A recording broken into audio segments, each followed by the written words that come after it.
Ya, selamat pagi Bapak Ibu semua. Saya ucapkan selamat datang di Prasada Jindara kita. Pada hari ini kita berkumpul dalam acara dengan seminar dengan judul Memulai Usaha dengan Memanfaatkan Platform Digital. Perkenalkan saya Adi yang akan membantu acara pada hari ini hingga selesai. Pertama, saya ingin menginformasikan bahwa toilet, tangga darurat, dan lift berada di belakang ruangan ini. Silakan melalui pintu masuk yang Bapak Ibu gunakan dan kemudian belok ke kiri. Bila dalam keadaan darurat, dimohon untuk tidak menggunakan lift dan turun menggunakan tangga darurat yang berada di belakang ruangan. Demi kelancaran acara pada hari ini, kami mohon untuk dapat men-silent atau menonaktifkan alat komunikasi masing-masing. Kepada para hadirin, dipersilakan untuk duduk di tempat yang telah disediakan, karena sebentar lagi acara akan dimulai. Bapak Ibu yang kami hormati, marilah kita mulai acara hari ini dengan hening sejenak. Hening dipersilahkan.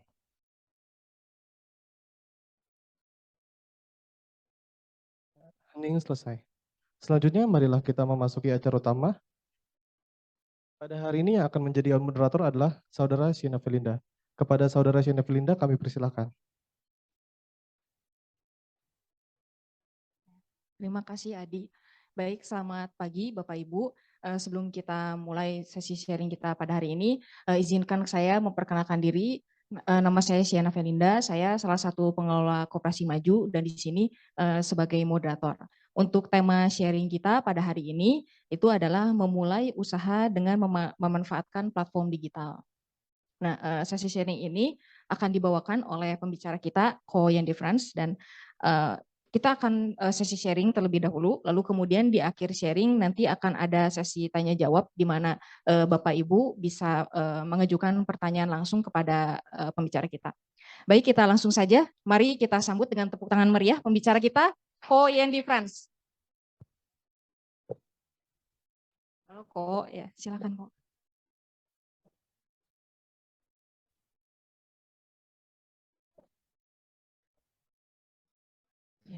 Sebelumnya, terima kasih Ko Yendi Frans sudah memenuhi undangan dari Koperasi Maju untuk sharing.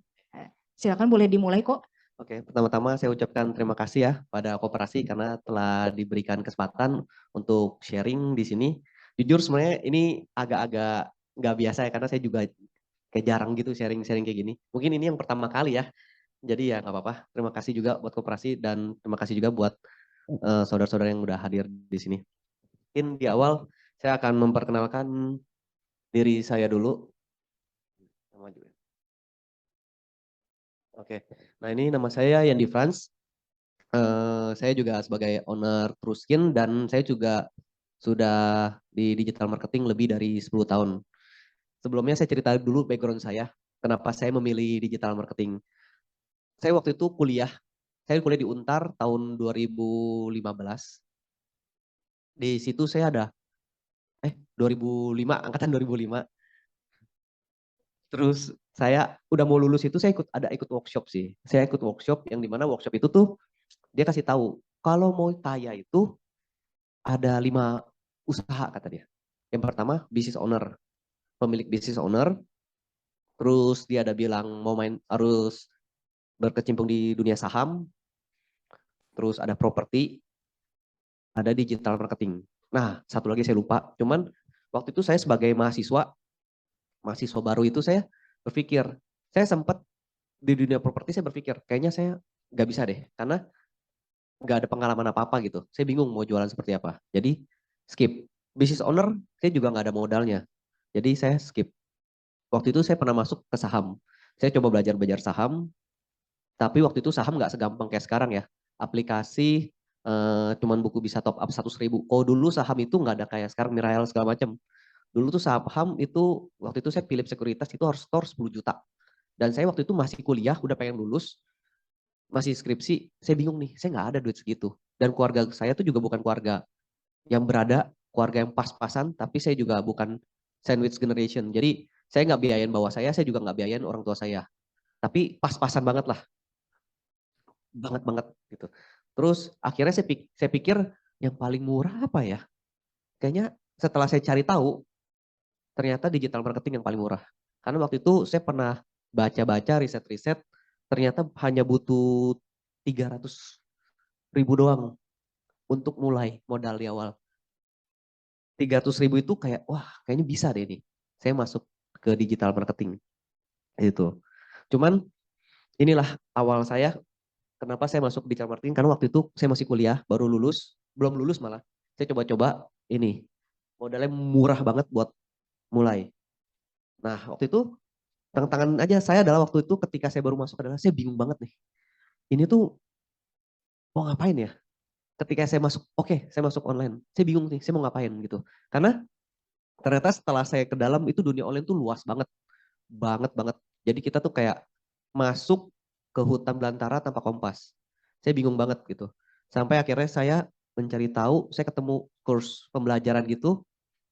Harganya kok nggak salah berapa ratus ribu, saya lupa. Nah di situ saya belajar sih. Oh jadi tahu, oh basic-basic. Beli domain, hosting, udah. Saya cuma tahu itu doang. Nah kenapa domain itu sekarang kalau nggak salah 200 ribuan atau 100 ribu atau 200 saya lupa. Itu buat 1 tahun.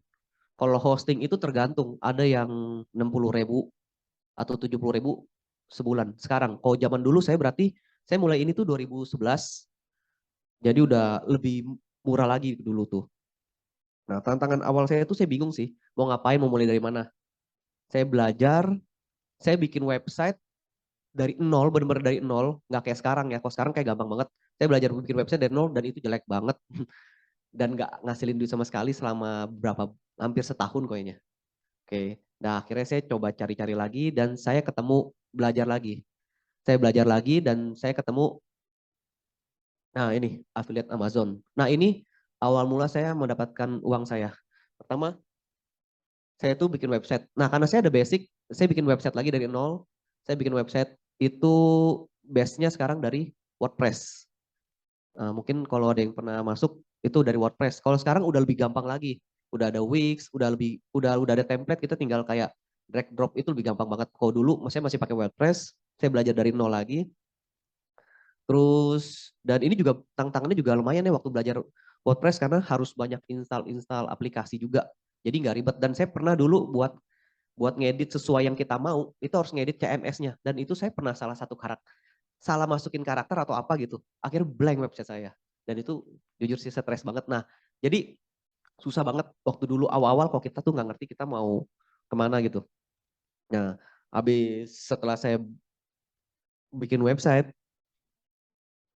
nah saya diajarin nih cara ngambil affiliate link-nya di Amazon. Setelah saya ngambil affiliate link di sini,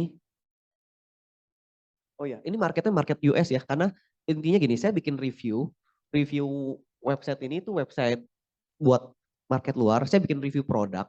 Kan Amazon kan kayak beli-beli kayak jadi ID gitu. Jadi saya ambil produk satu, saya ambil affiliate linknya, saya daftar ke Amazon, saya ngambil link yang dimana kalau orang belanja dari link itu, saya dapat komisi. Nah itu, Amazon itu affiliate, kayak afiliator lah. Kayak sekarang kalau di TikTok ada ya kayaknya ya. Ada ya, Iya, TikTok kan kayak affiliate. ya affiliate gitu ya. Nah, Yang kerjasama gitu kan kok. ya betul, betul, betul. Oh intinya saya daftar kayak Amazon.com di US, saya bikin review bagus-bagus. Kalau dia tertarik dia beli pakai link saya dapat komisi. Nah itu affiliate. Nah waktu itu saya ini dan saya cara market ini kan saya bikin website dulu. Saya udah dapat nih, saya taruh link ini di website saya.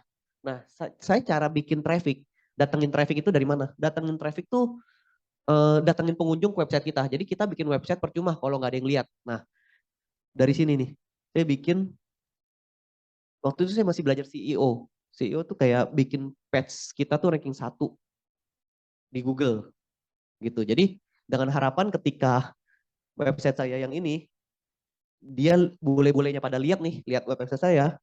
Nah dia klik linknya dan dia belanja di situ. Nah saya dapat duit. Nah itulah awal mula saya mendapatkan uang. Jujur saya dapatnya kecil sih, sekitar masih 10-20 dolar sebulan. Nah itu dia. Jadi masih kecil banget. Dan ngomong-ngomong kok boleh tolong ceritain. Mm, Ini kan artinya kalau misalnya kita mau affiliate mm, marketing pakai Amazon gitu mm, kan, mm, kan harus bikin website, mm, bikin linknya, mm, terus udah gitu juga harus apa ada optimisasi juga mm, gitu. betul. Itu kan pasti ada kena biaya atau apa. Mungkin Koko bisa ceritain Mm. Kalau kalau untuk daftar Amazonnya tuh nggak kena biaya. Jadi kita paling modal awal waktu itu cuma 300.000. Untuk biaya domain selama 1 tahun 150 kalau nggak salah. Sama biaya hosting itu sekitar 10 atau $8 gitu sebulan. Jadi nggak gede gitu.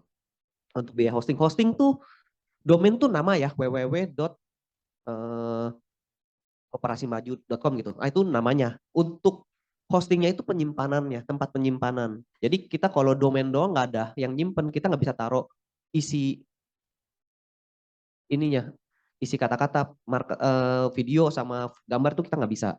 Jadi harus ada hosting. Hosting tuh kayak tempat penyimpanannya, kayak gitu. Terus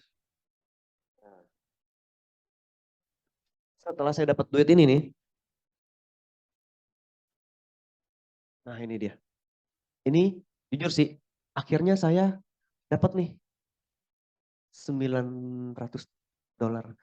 Awal-awal karena saya udah makin lama makin ngerti lah. Saya sekitar di sini tuh ada kali setahun 2 tahun, saya dapat hasil nih.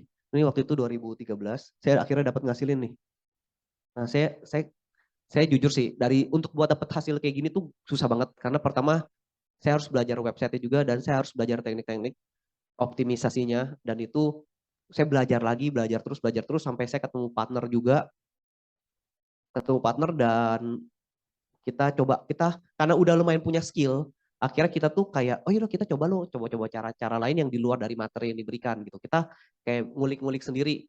Nah, akhirnya ngulik ketemu lah kayak gini dan ini jujur sih waktu di affiliate marketing dapat segini tuh enak banget sih. Jujur aja ini kayak bisa dibilang passive income karena waktu itu saya waktu itu lagi jalan-jalan ke Bandung ya.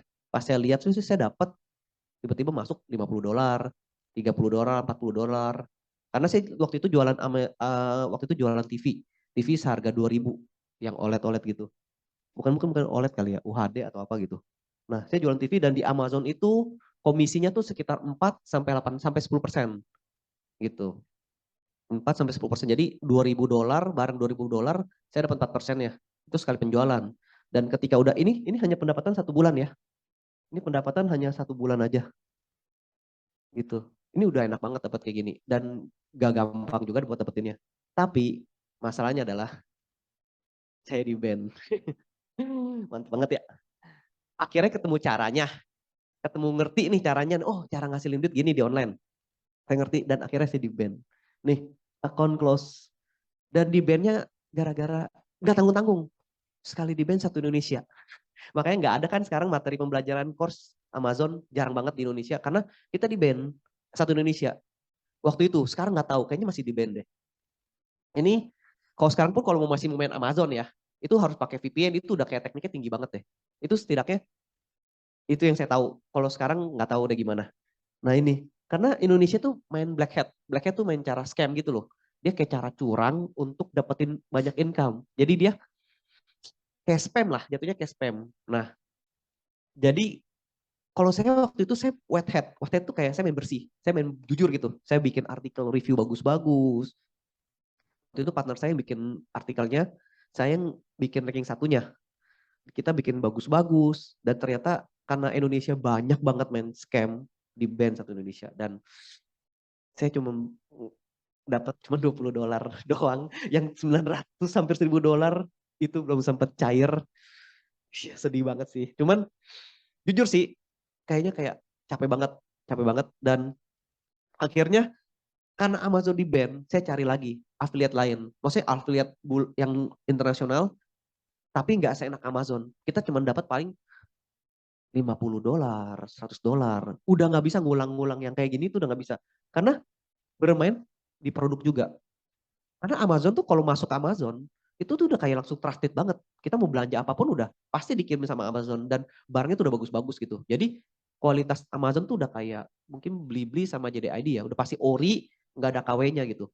Kalau Shopee kan masih banyak tuh barang-barang Cina, kita datang apa, kita pesan apa, datangnya apa gitu kan banyak tuh. Nah kalau ini tuh udah mungkin yang ori semua gitu. Jadi udah trusted banget Amazon di luar sana. Nah, kita nggak ketemu lagi produk-produk yang kayak bagus-bagus gitu. Nggak ada lagi yang jual-jual TV tuh nggak ada. Jual elektronik kita dapat komisi tuh nggak ada. Gitu. Bayangin kita bisa jual Samsung TV. pakai cara marketing, terus orang belanja sama kita dapat komisi kan. Siapa yang meragukan produk Samsung gitu kan? Udah tahu gitu. Jadi kita juga marketingnya juga nggak susah gitu. Nah, itulah. Dan ini dia. Ini salah satu mungkin kegagalan terbesar saya ya. Mungkin sampai saat ini saya masih ingat sih. Serakah ingin mendapatkan hasil cepat. Jujur, karena saya udah mungkin sekitar 2013 itu di band. Saya udah 2 tahun, 3 tahun di dunia online. Nggak ada hasil. Akhirnya saya mengenal yang namanya money game. Money game. Ya, nggak tahu ya di sini ada yang tahu gak sih Key for Freedom? Nggak ada ya? Dream Belum, for Freedom. belum Dream for tahu, saya Freedom. baru dengar kok. Dream for Freedom, MMM. Nggak ada yang tahu ya? 3M tahu ya? Nah ya itu kan kita setor uang, nanti kayak saya store dia setor sini, nanti kita balik dapat komisi berapa tiap 2 minggu 15% ya? Iya kira-kira gitu ya. Ya itulah serakah.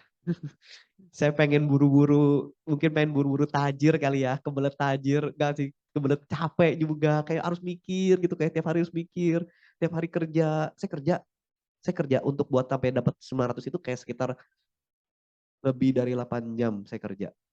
Oh, saya kayak bikin website gitu, saya kayak capek banget gitu, capek selama bertahun-tahun.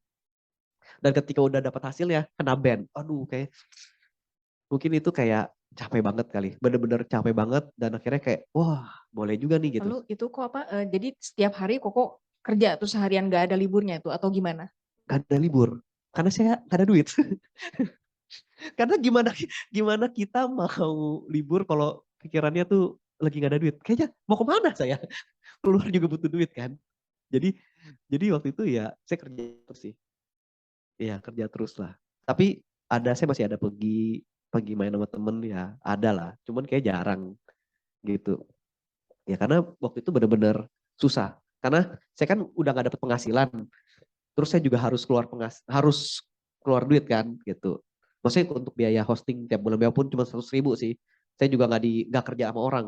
Jadi full time saya di online. Ya privilege saya adalah cuman saya dikasih makan dan tempat tinggal gratis sama orang tua. Itu. Oh, Tapi waktu itu masih gabung sama orang tua. ya kalau Apalagi. enggak saya mungkin udah mati kali. Ya waktu itu masih dibiayain makan sama tempat tinggal doang orang tua. Tapi saya nggak dapat penghasilan apa-apa.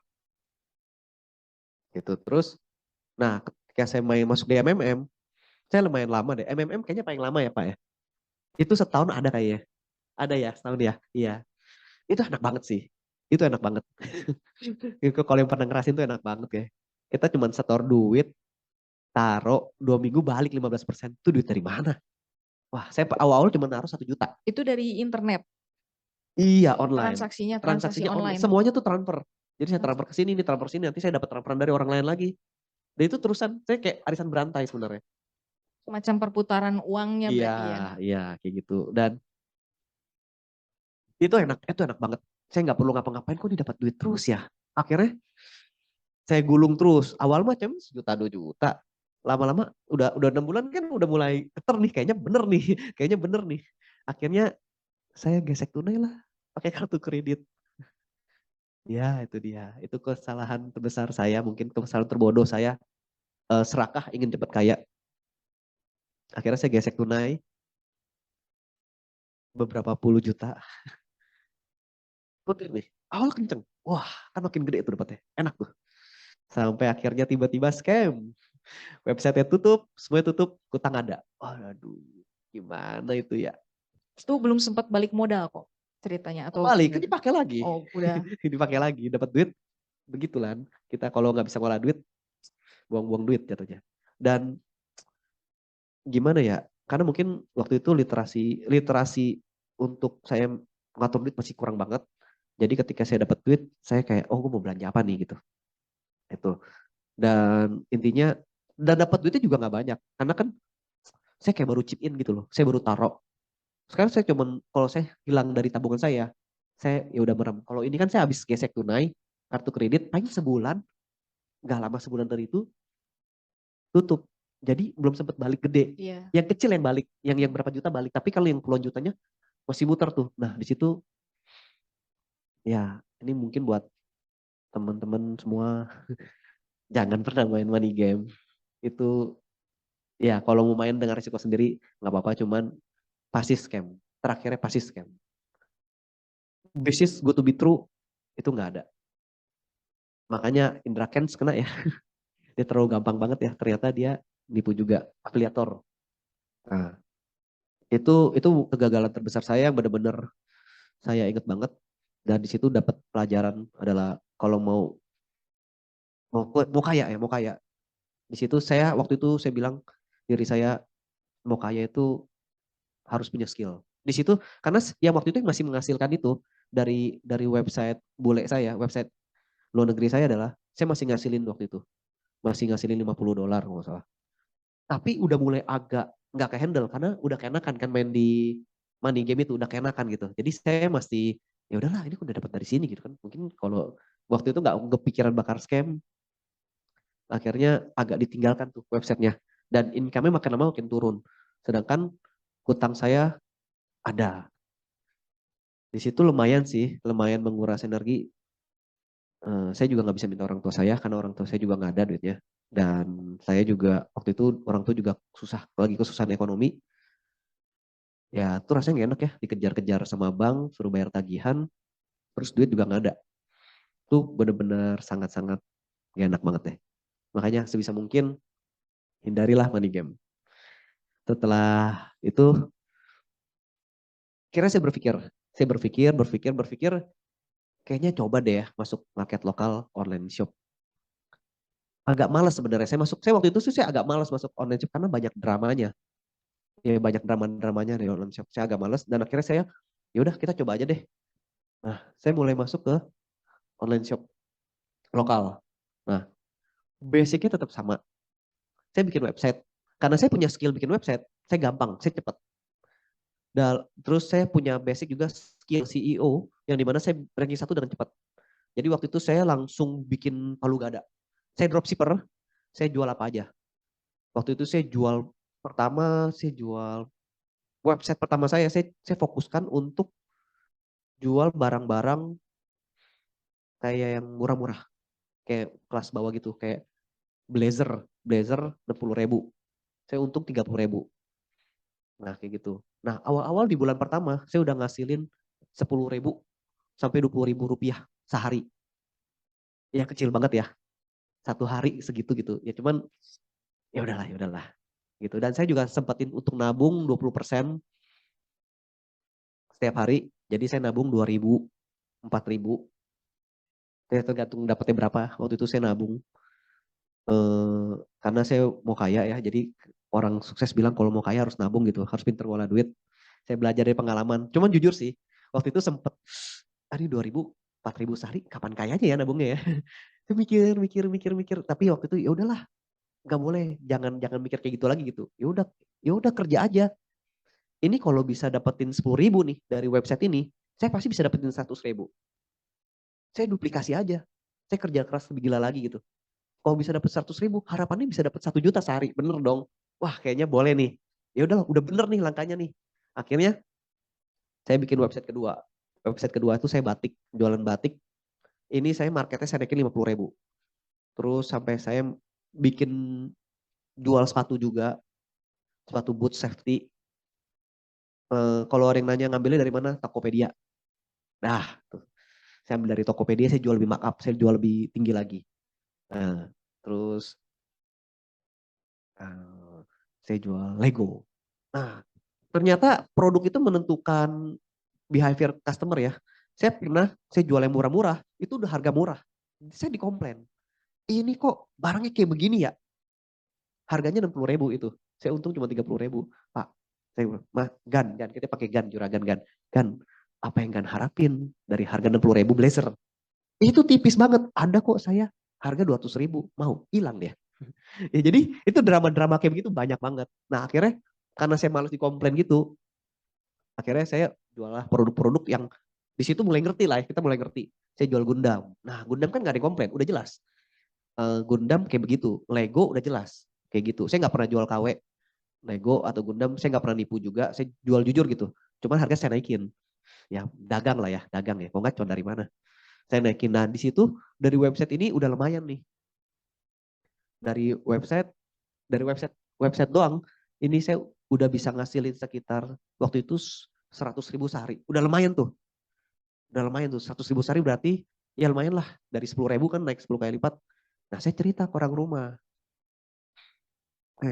Bangga dong, keren kayaknya. Wah udah bisa di 100.000 nih. Cerita. Ini saya udah ngasilin loh 100.000 sehari loh. Terus orang rumah tuh nyeletuk. Itu lu 100.000 3 juta lu sebulan. Ya juga ya. Terus dia bilang, lu kalau kerja ya udah dapat 7 juta tuh gak? Wah ya juga ya. Mikir lagi, oh ya juga ya, benar juga ya. Kalau udah kerja akhirnya saya diem lagi. Ya kayak gak jadi bangga lah gitu. Sampai akhirnya saya ketemu, karena saya udah bisa main di di website, saya coba market lain, IG organik. Nah ini saya bermain di Instagram. Instagram ini saya tuh palu gada juga, cuman lebih segmented aja. Saya hanya fokus ke Lego dan Gundam.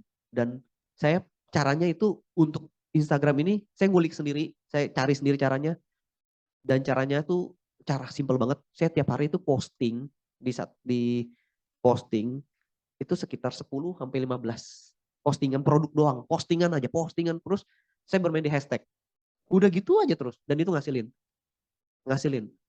Eh, saya nggak tahu sekarang masih kayak gitu algoritmanya atau enggak, cuman gitu udah saya ngasilin kayak gitu. Ini sekitar di 2015 kalau nggak salah. Itu saya posting terus satu account. Saya ada satu untuk Gundam aja saya ada 8 account. Jadi semua kejaring sama saya. Jadi kalau orang search kata jual Gundam murah, itu pasti ada ke saya. Sekarang saya juga masih ada akunnya sih. Kalau pokoknya saya sampai ambil kata-kata kunci yang gede deh. Jual Gundam, Gundam murah, itu. Saya mainnya di hashtag dan saya posting. Sampai saya nge-hire orang, udah mulai ada karyawan, saya nge-hire orang buat posting doang. Karena saya waktu itu ada jual Lego. Lego juga ada 8 akun atau 5 akun, saya lupa deh. Dan itu posting semua, dan itu kena. Nah ini enak banget nih jadinya, langsung kayak income saya langsung double. Jadi masih di bawah 10 juta, tapi udah 9-10 jutaan deh. Dan itu semuanya account itu Koko sendiri yang manage sendiri akunnya berarti atau dibantu sama orang? Manage akunnya, cuman untuk postingannya udah orang. Saya kayak cuman ngambil eh, ngambil ini, nah kalau posting ini harga naikin segini gitu doang. Jadi kayak cuma nyuruh doang. Oh iya. Itu ya kayak gitu doang sih. Tapi nggak di manage gimana sih, cuma posting doang udah tiap hari posting. Saya nggak punya skill untuk manage gimana, cuman simple aja udah. Karena saya juga nggak mau ribet ya, saya udah gitu aja. Saya mainin banyak itu. Itu juga berarti berlaku juga untuk yang tadi Koko bilang apa dropship. Dropship juga kan berarti banyak account juga. Dropship juga banyak apa ya? Banyak website. Kalau kan saya main di website, nah banyak website gitu. Dan dropship itu sekarang kan ada COD. Dulu kan nggak ada COD. Dan itu enak banget. Jadi saya terima duit dulu, saya baru belanja. Jadi saya nggak pernah terima barangnya. Sebenarnya saya nggak pernah lihat itu barangnya kayak apa, saya nggak pernah tahu. Jadi itu jualan saya kayak gitu semua. Jadi hajar aja. Nah setelah saya udah lumayan nih, kayaknya IG udah lumayan nih, enak nih. Majulah saya ke marketplace. Nah ini saya ngambil dari, ini bayangin saya ini aja saya ngambil dari website ini sama IG-nya ngambilnya dari Tokopedia sama Shopee waktu itu. Tokopedia sih dulu. Nah, saya dari sini saya dapat duit lagi nih dari marketplace. Nah, ini caranya juga saya ngulik juga tapi belajar sih. Saya ada belajar juga sama ikut workshop. Cuman yang saya belajar itu saya ada baca dari buku ya dia ngajarin, tapi saya karena ngambil sedikit partnya aja gitu. Jadi yang di marketplace ini, Tokopedia Shop ini waktu itu saya bikin akun. Dulu di pikiran saya adalah saya cuma bikin 1, 2, 3 akun sampai 5, 10 akun lah. 10 akun Tokopedia. Terus setelah saya belajar, di situ ada tulis, coba deh bikin 150 akun. Hah? 150 akun. Saya masih belum ngerti tuh cara dapat duitnya gimana. Saya mikir gimana caranya ya. Ya udah, saya ikutin. Terus ada nih yang penghasilan juga 10 juta sehari atau sebulan, saya lupa deh. Dia punya 1.000 account Tokopedia. Terus saya pikir ya, heran dia kaya ya. Cara kerjanya juga udah beda. Saya pikir udah, oh iya ya gitu ya. Ternyata yang membedakan adalah saya berpikir 10 itu udah banyak. Ada buku yang bilang 150 tuh ini. Dan ini yang lebih sukses lagi bermain di sini dengan cara yang sama. Dia bermain 1000 sampai 2000 account. Kok. Jadi kayak oke. Jadi kalau dengar IG saya ada 10 satu IG, maksudnya IG saya ada 10 account, itu mah bagi pemain yang orang-orang gila yang ngasilin banyak, dia tuh kita nggak kebayang deh dia mainnya kayak gimana. Nah, ini saya kasih tahu nih. Ini saya bongkar semua deh. Marketplace cara dapat duitnya tuh gampang. Dulu ya, sekarang nggak tahu. Saya udah nggak bermain di sana. Dulu tuh kita bisa bikin banyak akun, bisa bikin banyak apa ya? Satu toko tuh kita bisa masukin banyak rekening. Jadi waktu itu saya bikin 100 akun Tokopedia. Rekening bisa satu. Kalau sekarang kayaknya maksimal cuma 6. Makanya udah nggak berlaku lagi caranya. Tapi mungkin bisa kalau dipakai cheating apa, saya nggak tahu deh. Cuman dulu itu bisa 6. Satu rekening bisa banyak kalau nggak salah. Nah, terus dari Tokopedia, saya ngambil ke supplier, terus saya jual lebih tinggi, 20.000, 30.000. Jadi saya ambil untung 30.000, kan masih masuk akal tuh Tokopedia kan ada yang lebih tinggi 30.000, ada yang lebih bawah. Tapi kayaknya untuk kalau kita untuk produk yang bagus dicuanin 30.000, kayaknya orang juga nggak akan tahu deh gitu ya. Kalau di website ini, kalau di IG sama di website ini saya untung 100.000. Udah saya bodo amat yang ini mah. Karena di luar market gitu. Dan juga bingung kan cari. Saya pernah jual Lego. Itu Lego paling enak sih saya jual Lego. Di sini ya, di IG sama di website tuh jual Lego. Dia coba, saya mau beli dong kata dia. Coba-coba transfer 2 juta. Wah, dia coba-coba tuh katanya. Akhirnya next ordernya dia pesen 14 juta. Dan dia transfer full semuanya. Untung saya waktu itu 2 juta. Wah udah, gimana gak enak ya. Tapi ini kayaknya masih works sih, cara ini masih works yang website. Karena tetap buat ranking 1 tuh susah sebenarnya. Untuk organik udah susah. Karena ini website ini tetap kendali di kita. Kalau di IG sama marketplace tuh kendalinya di owner IG sama owner marketplace-nya. Nah, marketplace saya naikin harga.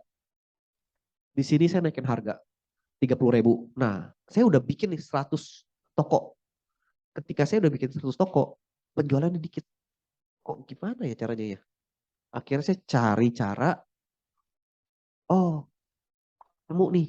Saya mikir, saya riset, ketemu nih, oh ternyata produk yang laku tuh yang kayak gini-gini nih. Jadi kan kita tahu nih produk yang laku, ada polanya. Nah, saya carilah produk-produk yang kayak gitu. Produk-produknya akhirnya saya bikin lumayan tuh. Dari 100 toko yang laku cuma 3 toko atau 4 toko jadi 30 toko. Jadi 40 toko.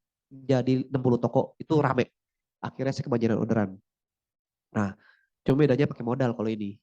Kan kalau dropship langsung datang transfer ke saya. Kalau ini saya harus belanja. Oh gini, orang belanja ke saya belum belanja. Jadi saya keluar modal di awal untuk barang. Tapi kan saya ada dari website sama IG. Jadi saya ada modal lah gitu. Nah, ini bikin saya jadi double digit. Tetap belasan juta lah. Nih, gara-gara ini saya dapat belasan juta. Dan saya tetap masih belajar, saya ikut workshop. Ini belajar tuh dari YouTube, dari baca buku. Saya ada juga ikut-ikut workshop untuk kelas CEO-nya. Tapi masih belum yang berbayar mahal ya. Gitu. Nah, oke. Nah, habis itu. Berarti bisa dibilang juga Koko belajar ini semuanya juga secara otodidak berarti ya? Iya, otodidak. Benar-benar otodidak. Nah. Dan itu Koko ngalokasiin waktu belajarnya setiap hari berapa jam atau? Setiap hari sih. Setiap hari saya waktu itu ya. Sekitar 2-3 jam deh. Terkadang bisa 4 jam. Gitu. Ada yang saya waktu-waktu momen tertentu saya hampir bisa waktu belajar tuh buat belajar doang ya. Karena saya nggak ngerti, saya tuh agak bodoh gitu. Jadi saya nggak pinter-pinter banget dan saya harus ngulang-ngulang terus. Dan waktu itu karena saya nggak terbiasa gini, kuliah saya juga lolos ya, lolos nih, bukan lulus, lolos. Jadi dosen kasihan lihat saya dilolosin gitu doang sebenarnya. Saya bukan orang pinter juga, jadi ya udahlah. Dan saya nggak ngerti cara belajar saya. Nah, cara yang ya udah kayak saya belajar terus sambil saya cari bagaimana cara belajar yang benar gitu. Seset juga tuh cara belajar yang benar gimana. Nah, akhirnya saya ketemu cara belajar saya, yaitu dengan cara nulis. Kan ada orang yang belajar tuh dia pakai visual, ada yang denger, ada yang nulis. Nah, saya nulis. Dan nulis susah ya kayak cerita tapi sendiri kayak orang gila. Ya gitulah. Karena saya kalau dengan ceritaan kayak gini kan lama-lama makin inget. Nah kayak gitu.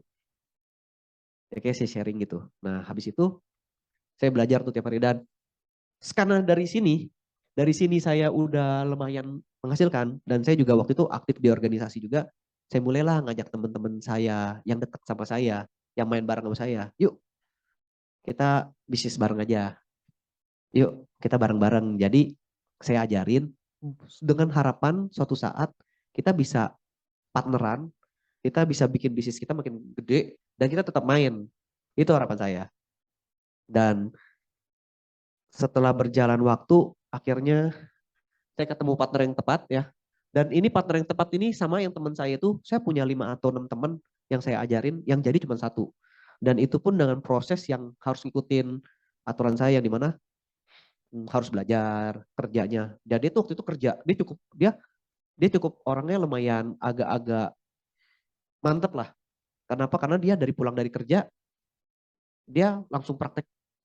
Dia bisa tidur jam 1, besok bangun jam 5, jam 6. Dia tiap hari kayak gitu. Dia pulang jam 9, oh itu namanya partner saya namanya Caroline ya. Itu di belakang dia orangnya.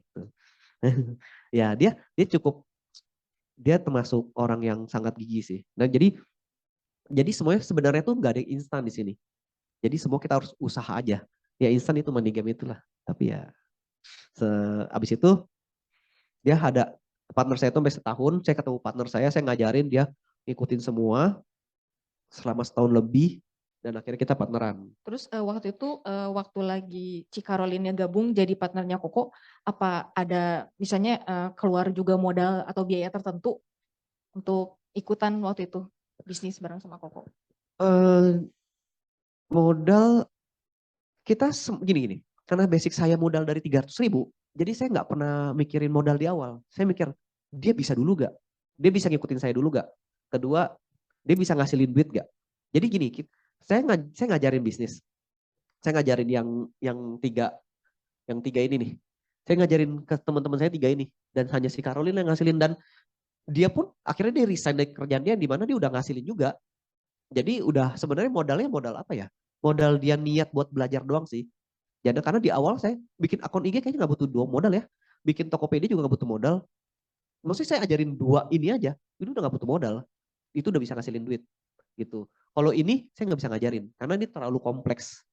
Saya bikin website segala macam itu udah saya yang gampang ya bikin ini aja IG organik sama marketplace. Ya bikin toko kan bisa kan? Tergantung dia mau atau enggak kan. Kayak gitu. Dia bikin toko, dia bikin IG, dia ngasilin. Nah ngasilin, dia sempat nanya si Caroline ini, kok ini kira-kira bisa tahan gak ya? Kata dia gitu. Oke. Saya waktu itu gak bisa jawab. Dia bilang, kamu jalanin aja, nanti kamu lihat bisa naik atau turun. Karena kalau jawaban dari saya itu gak valid. Jadi kayak, ya udah, jalan dulu aja nanti lihat gitu. Nah akhirnya dia dapat jawabannya sendiri. Kalau dari sini tuh ketika udah stabil, dia nggak akan turun-turun lagi. Jarang turun, karena kita udah tahu caranya. Nah, sedangkan kalau lu kerja masih risk, lu bisa di kapan aja ditendang. Lu bisa ya dipecat kapan aja bisa gitu. Kalau misalnya kayak kemarin tuh banyak kan pemecatan di Goto kayak gitu-gitu. Ya kayak gitu. Nah, tapi kalau di sini ya udah akhirnya dia memilih untuk resign dan akhirnya kita collapse lah. Karena dia udah ngerti, dia resign tuh dia udah ngerti. Dia udah ngasilin. Jadi nggak pakai modal. Nah, pas kita kerja bareng di sini, kita ketemu partner. Nah, ini di sini udah mulai nih. Nah, ini 2018 si Caroline resign dan di 2000 di pertengahan kita masuk ke dunia skincare 2018. Nah, masuk ke dunia skincare ini juga saya awal-awal tuh nggak ngerti sama sekali. Saya di awal-awal kita gabung, masing-masing baru joinan, saya berpikir kita mau ngapain ya? Karena dia udah ngerti, jadi enak ngomongnya. Jadi kita kayak bikin mastermind gitu. Kayak kelompok berpikir, yuk kita mau kemana nih gitu. Kita rembukan. Akhirnya saya waktu itu ketemu kurs seminar pembelajaran khusus kelas FBH. Nah di situ tapi harganya lumayan, harganya sekitar 10 jutaan. Dan bagi saya waktu itu walaupun udah ngasih 15-an tetap lumayan ya 10 juta ya. Dan kita patungan juga, tapi tetap lumayan. Akhirnya saya ikut kelas itu Dan itu jujur sih, kelasnya cukup rumit. Oh gini, sebelum saya berani keluarin duit segitu, karena banyak banget fake guru juga ya. Jadi saya juga nggak mau kelas berbayar mahal itu berarti bagus. Enggak, saya tahu guru saya ini karena saya sebelumnya saya ikut kelas CEO. Dan kelas CEO ini ngasilin buat saya. Jadi saya tahu dia ini orang kredibel. Waktu itu saya ikut kelasnya 1 juta 2 juta. Jadi saya tahu nih track record dari guru saya ini, dia udah bagus gitu. Dan saya yakin ini harga yang ditawarkan tuh bukan bukan harga cuman kayak ngambil dari YouTube dijelasin ke kita, enggak. Jadi bener-bener bagus banget. Dan saya yakin saya bisa gede gitu. Saya bilang ke partner saya kayak gitu. Sampai akhirnya oke, kita daftar, kita masuk. Nah situ saya juga ada sih sebenarnya sharing-sharing ke teman saya. Kalau saya bilang gini, ngapain sih lu ikut workshop sampai 10 juta gitu. Di pikiran saya gini, karena saya tahu track recordnya ya, bukan guru abal-abal ya. Saya bilang gini, 10 juta memang keluar saat ini, tapi kalau saya bisa pakai ilmunya, saya bakal dapat 10 juta terus menerus. Dan 10 juta itu nggak hilang, berkali-kali saya dapat tiap bulan gitu. Kalau dari ilmu itu saya bisa dapat 10 juta setiap bulan, berarti saya seumur hidup dong saya bakal dapat 10 juta. Dan saya nggak rugi. Di pikiran saya waktu itu gitu. Jadi akhirnya saya ikut. Waktu itu saya masih belum masuk ke dunia skincare. Saya belajar Facebook Ads dan jujur nggak gampang, prosesnya susah banget karena banyak banget teknis-teknis yang rumit buat tanam pixel. Dulu kan nggak ngerti tuh tanam pixel, segala macam, lookalike, itu banyak banget hal-hal teknis yang ribet banget dan itu udah ribet keluarin duit lagi buat biaya iklan kan itu advertising gitu. Jadi di bulan pertama saya setelah selesai workshop saya praktekin tuh. Di bulan pertama saya rugi. Oh ya, waktu itu saya ngambil keputusan untuk ngambil di skincare. Yaudah kita jualan skincare. Kenapa skincare? Karena banyak yang bilang waktu saya ikut workshop kan banyak ketemu orang nih kayak gini-gini. Nah kita ngobrol nih biasanya. Maksudnya sesama peserta gitu, saya ngobrol. Terus bilang, ada yang bilang skincare. Oh lu apa bisnisnya gitu kan, kita gitu kalau habis workshop apa bisnisnya? Oh skincare ya. Oh skincare enak ya skincare. Enak banget gitu. Oh dari situlah. Enaknya dari mana? Iya pokoknya enaknya jual skincare. Iya. Oke. Karena saya juga masih belum tahu ya, lebih nggak ngerti lagi skincare enaknya di mana. Enak katanya. Oh ya udah oke. Saya coba masuk ke dunia skincare, tetap sama dropship. Awalnya juga dropship. Ambil barangnya udah tahu ya di mana ya? Tokopedia. Saya ambil barangnya di Tokopedia, saya ambil markup, saya jualnya di Facebook Ads. Jadi ketika orang scroll ada ketemu iklan IG, nah itulah. Setelah itu saya menentukan juga budget iklan saya sehari berapa. Karena waktu itu kita tetap ada pendapatan dari website segala macam masih tetap ada, cuman kita harus batasin. Batasin saya waktu itu adalah 100.000 satu hari untuk biaya testing iklan dan saya coba belajar gitu. Terus saya juga limit, kalau misalnya berarti 1 bulan 3 juta. Kalau 1 bulan 3 juta, terus selama 10 bulan, saya masih nggak ada hasil apa-apa, saya quit. Setidaknya sudah coba 30 juta, berarti 10 bulan, kalau saya cuman begitu-gitu aja, berarti ya salah di saya gitu. Berarti ini emang caranya nggak works, bener dong. Akhirnya saya coba 1 bulan pertama, ada penjualan ternyata. Tapi saya masih rugi. Saya dari yang keluar 3 juta, saya baru balik 1,5 juta. Berarti saya masih rugi untuk biaya iklan 1,5 juta. Saya belajar lagi tuh. Oh ini lebih gila lagi belajarnya. Jujur sih, ini belajar saya sampai pengen banting laptop karena sangat rumit banget dan susah banget untuk semuanya dan karena rugi terus. Hari ini kita keluar ikan 100.000 nggak ada yang beli. Besok ada yang beli 2 untuk 100.000. Tapi besok lagi rugi. Rugi, untung. Rugi, untung. Dan itu sangat menguras emosi. Bener-bener, aduh gue rugi terus kapan ada duitnya gitu. Belajar terus. Nah di bulan kedua, saya ada gathering dari guru yang sama, mereka ngadain gathering, saya ikut juga, saya nanya, ini gimana caranya? Semua peserta pada bilang gini, udah ikutin aja caranya, udah bener. Ini saya udah ikutin gitu loh, masih salah gitu. Ternyata saya nonton lagi, dan bener sih, tiap kali saya belajar lagi, walaupun materinya sama, itu banyak yang ternyata saya masih belum tahu. Jadi masih banyak banget ternyata ketika saya ngulang materinya. Saya ngulang masih banyak, oh ternyata belum ngelakuin ini ya. Walaupun saya pikir, udah ternyata tuh ada kata-kata, oh saya belum gitu. Nah dari situlah di bulan kedua, saya masih minus, tapi minus saya udah 500.000.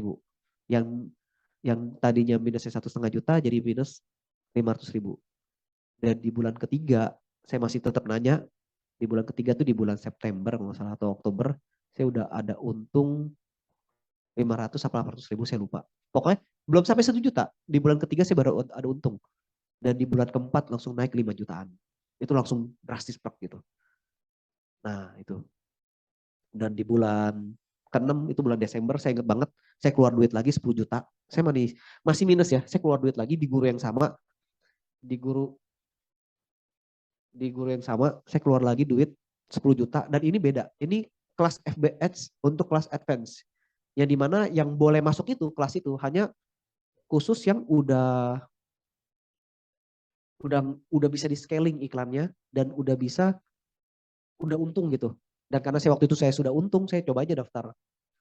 Dan luar biasa sih. Di situ saya ketemu banyak monster ya. Bener-bener monster. Waktu itu pendapatan saya masih sekitar 100-200 ribu. Untuk di FBH ya, di FBS doang 100-200 ribu. Di situ, di kelas itu, karena kelasnya private banget, cuman berapa ya, nggak sampai 20 orang deh, belasan doang. Dan di situ mengharuskan untuk sharing ketika di scaling dapat berapa. Nah, di situ saya lihat ternyata dunia tuh besar banget ya. Saya lihat di situ ada yang ngasilin 3 juta sehari. Profit bersih. 3 juta satu hari, 4 juta, 5 juta. Di situ kayak, aduh gila, saya kecil banget ya. Saya 10%-nya aja nggak ada. Jadi itu banyak-banyak monster. Gitu. Dan saya ikut workshop lagi. Di situ saya langsung di scaling sama guru saya, dikasih tahu gini caranya. Langsung lah disuruh naikin, ya udah langsung aja iklan 1 juta satu hari. Saya cuma 100.000 ya waktu itu beraninya, disuruh 1 juta satu hari. Dan partner saya ngurusin waktu itu. Yang balesin-balesinnya, balesin ibu-ibu. Karena kita skincare kan jualan ke cewek-cewek ya, biasa cewek-cewek tuh ibu-ibu ya, nggak tahu ya. Luar biasa gitu. Kita kalau lama dikit balasnya, ini nggak lihat jualan. Enggak, ini masih balasin yang lain. Gitu. Ya ibu-ibu ya, kenapa? Ya gitulah pokoknya kan kita jualan skincare ya. Market kita tuh wanita. Dan mostly tuh ibu-ibu karena kita hanya fokus jualan flek. Fokus ke flek aja. Flek sama brightening gitu. Terus karena partner saya udah gak sanggup, akhirnya di bulan 2019 saya memberanikan diri untuk yuk kita punya target nih tahun baru nih Januari kita coba nih. Karena kita udah bisa nih di scale gede gitu, ya udah kita cobalah. Ya udah kita nambah 1 CS 1 bulan. Nah, ini juga sebenarnya ini kita udah masuk ke fase scale bisnis sih. Dan itu sebenarnya agak cukup rumit sendiri karena waktu saya nambah karyawan satu-satu setiap bulan itu rumit. Ternyata nggak segampang itu gitu. Gitu. Kita nambah 1 bulan 1, kita nggak biasa ngehandle banyak karyawan. Jadi kita masih agak berantakan. Ya udah kita stop dulu, kita nambah tapi tetap nambah, ada stop sebulan, kita nambah lagi. Sampai akhirnya di 2019 akhir ya, di Oktober atau November gitu, kita agak kaget sih. Ternyata omset kotor kita udah 3 digit. Wah, karena kita tuh cuma tahu kerja. Karena ketika kita udah banyak banget yang diurusin, kita tuh udah bingung gitu. Kayak misalnya setiap hari tuh dari saya ingat banget sih. Kita pertama kali main skincare tuh cuman ada orderan 3 biji satu hari, 3 paket. Itu udah seneng banget. Sampai tiba-tiba kita bikin sistem buat packing sendiri. Kita bikin sistem buat cara nge-follow up, cara ngebalesin CS, cara sampai kita harus punya admin juga untuk admin packing. Karena waktu itu kita kan, ini kita udah bukan dropship lagi, kita udah stok barang. Karena barangnya cukup lumayan banyak dan kita tuh barang telat 1 hari, itu kita waktu itu packingan kita harus 1 hari tuh sekitar 60-70 paket setiap hari. Dan itu kita ngiklan di FBH tuh cuannya tuh lumayan ya. Kita nggak mungkin kita cuma cuan ceban. Karena kita bakal rugi di iklannya. Jadi kita tuh untung minimal 100.000. Terus dipotong iklan gitu. Jadi di situ lumayan dan kita udah keteteran. Pernah suatu ketika barang kita telat datang aja itu udah langsung 100 seratusan lebih kita harus packing gitu. Jadi kayak banyak banget yang kita harus urus, dari purchasing-nya kita harus jaga, dari CS-nya kita harus jaga, dari iklannya harus kita maintain, dari stoknya juga kita banyak banget. Dari situ udah kayak kita udah kelimpangan gitu. Jadi kita nggak pernah tahu pembukuan kita tuh berapa. Karena kita ngurusin itu semua, karena kita berdua dan kita juga masih bingung kali ya, belum ngerti bisnis gede gitu. Itu juga belum gede sih sebenarnya kalau dibanding yang lain. Terus akhirnya kita 3 digit dan di 2020 COVID. 2019 akhir kita nyentuh omset 3 digit, di 2020 COVID. Jujur aja, kita tidak terlalu berpengaruh di COVID. Kita santai-santai aja. Yang bikin kita takut cuman kita parno aja. Parno kena COVID, beneran. Saya lebih ke arah stres di situ sih. Orang bilang COVID bisnis banyak yang tutup. Saya enggak, karena ya saya udah online dari awal. Jadi online tuh enggak berpengaruh banyak. Ya turun lah sedikit, 3%. Ya itu juga enggak banyak juga kan, 3%. Dan yang bikin saya waktu COVID cuma takut kena COVID doang sih. Ya by the way saya udah alumni 2 kali COVID ya. Jadi tenang. Alumni 2 kali COVID. Jadi ya udahlah. Takut-takut malah kena 2 kali ya. Nah habis itu saya 2020 karena saya masih takut, akhirnya saya ya udah yuk kita coba kembangin bisnis lagi. Ya udah terciptalah Serum True Skin di 2020. Ini 2021 kenapa? Karena jujur karena kita berdua nggak punya basic untuk create produk gitu ya. Kita bingung dari segi labeling segala macam. Itu akhirnya baru jadi itu di 2021. Dan 2020 kita konsep semuanya butuh 3 bulan untuk jadi produknya. Gitu. Nah, 2021 jadi dan kita masih banyak banget ya harus kita pelajari ya untuk ngomongin branding karena kita juga masih baru banget dan kita tetap harus mikirin branding seperti apa segala macam dan yang sebelumnya tetap masih jalan. Untuk saat ini penjualan kita terus kini itu hanya masih dari customer kita karena customer kita tuh lumayan banyak database-nya. Kita waktu itu ada kali deal 20.000 lebih kayaknya. Ada 20.000 customer lebih skincare. Jadi sini mungkin sikat gigi pakai Pepsodent atau odol kan. Nah, skincare itu enak itu. Kita kalau udah cocok nggak mungkin ganti. Itu. Jadi kita kayak pakai sabun, kita mandi nggak mungkin nggak pakai sabun. Jadi kalau kita udah cocok nih sama Lifebuoy gitu, kita cocok sama Dettol, kita nggak akan ganti. Kalau kita cocok sama muka, yang ini bikin saya gini, dia nggak akan ganti. Itu saya baru tahu ketika udah lumayan skincare lumayan besar dan oh ya ternyata gitu. Dan saya masih banyak untuk skincare ini yang harus saya kembangin, tapi itu perjalanan saya dari nol banget sampai punya terus gini ini. Oke, ya mungkin ini udah mau akhir ya. Ini kesimpulan dari saya ya. Kejar skill dulu, nikmati prosesnya, hasil pasti akan ngikutin. Jadi nggak usah takut, yang penting kita punya skillnya dulu. Saya selalu bilang ke partner saya, ke istri saya juga, bilang bisa dulu, ngerti dulu. Kalau udah ngerti cara mainnya, pasti bisa. Jangan berpikir, ini nggak ada hasilnya. Kalau nggak ada hasilnya, berarti masih belum ngerti cara mainnya. Jadi kalau misalnya saya mau masuk TikTok nih, saya nggak ngerti nih. Ya saya harus ngerti dulu nih, gimana rule-nya TikTok, gimana aturan TikTok, gimana supaya saya bikin jadi rame di TikTok. Nah saya harus masuk dulu, saya harus spend waktu dulu segala macam. Jadi kalau memang masih belum ngasilin, berarti memang skillnya masih kurang gitu aja. Kalau ketika skillnya udah mumpuni, ini pasti hasil ngikutin, nggak usah takut gitu. Kayak saya main di FB, saya kenapa rugi di 1 bulan 2 bulan pertama? Ya karena saya masih belum ngerti. Ketika saya udah ngerti di bulan ketiga, di bulan keempat langsung boom. Dan tiba-tiba ya terus gede gitu. Sebenarnya gak ada yang susah sih, kalau menurut saya. Untuk kalau mau masuk ke dunia yang baru banget tuh gak ada yang susah. Cuman skillnya udah nyampe atau belum? Kalau skillnya udah nyampe, pasti deh. Karena saya bermain di website juga begitu, main di IG juga begitu, marketplace, polanya selalu sama. Di Facebook Ads juga sama, begitu semua. Gitu sih, intinya ya ini. Terus udah, terima kasih.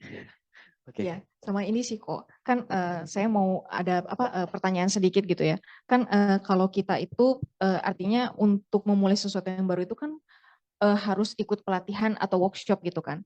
Nah kalau dari Koko sendiri, Koko bisa ceritain gak sih kok gimana sih, kan kita masih awam ya kalau untuk urusan yang digital marketing seperti itu. Nah itu tuh dalam 1 bulan Koko bisa ikut workshopnya berapa kali gitu, terus itu gimana sih kok workshop basic lah, basic workshop apa aja untuk kita sebelum kita terjun ke dunia digital marketing.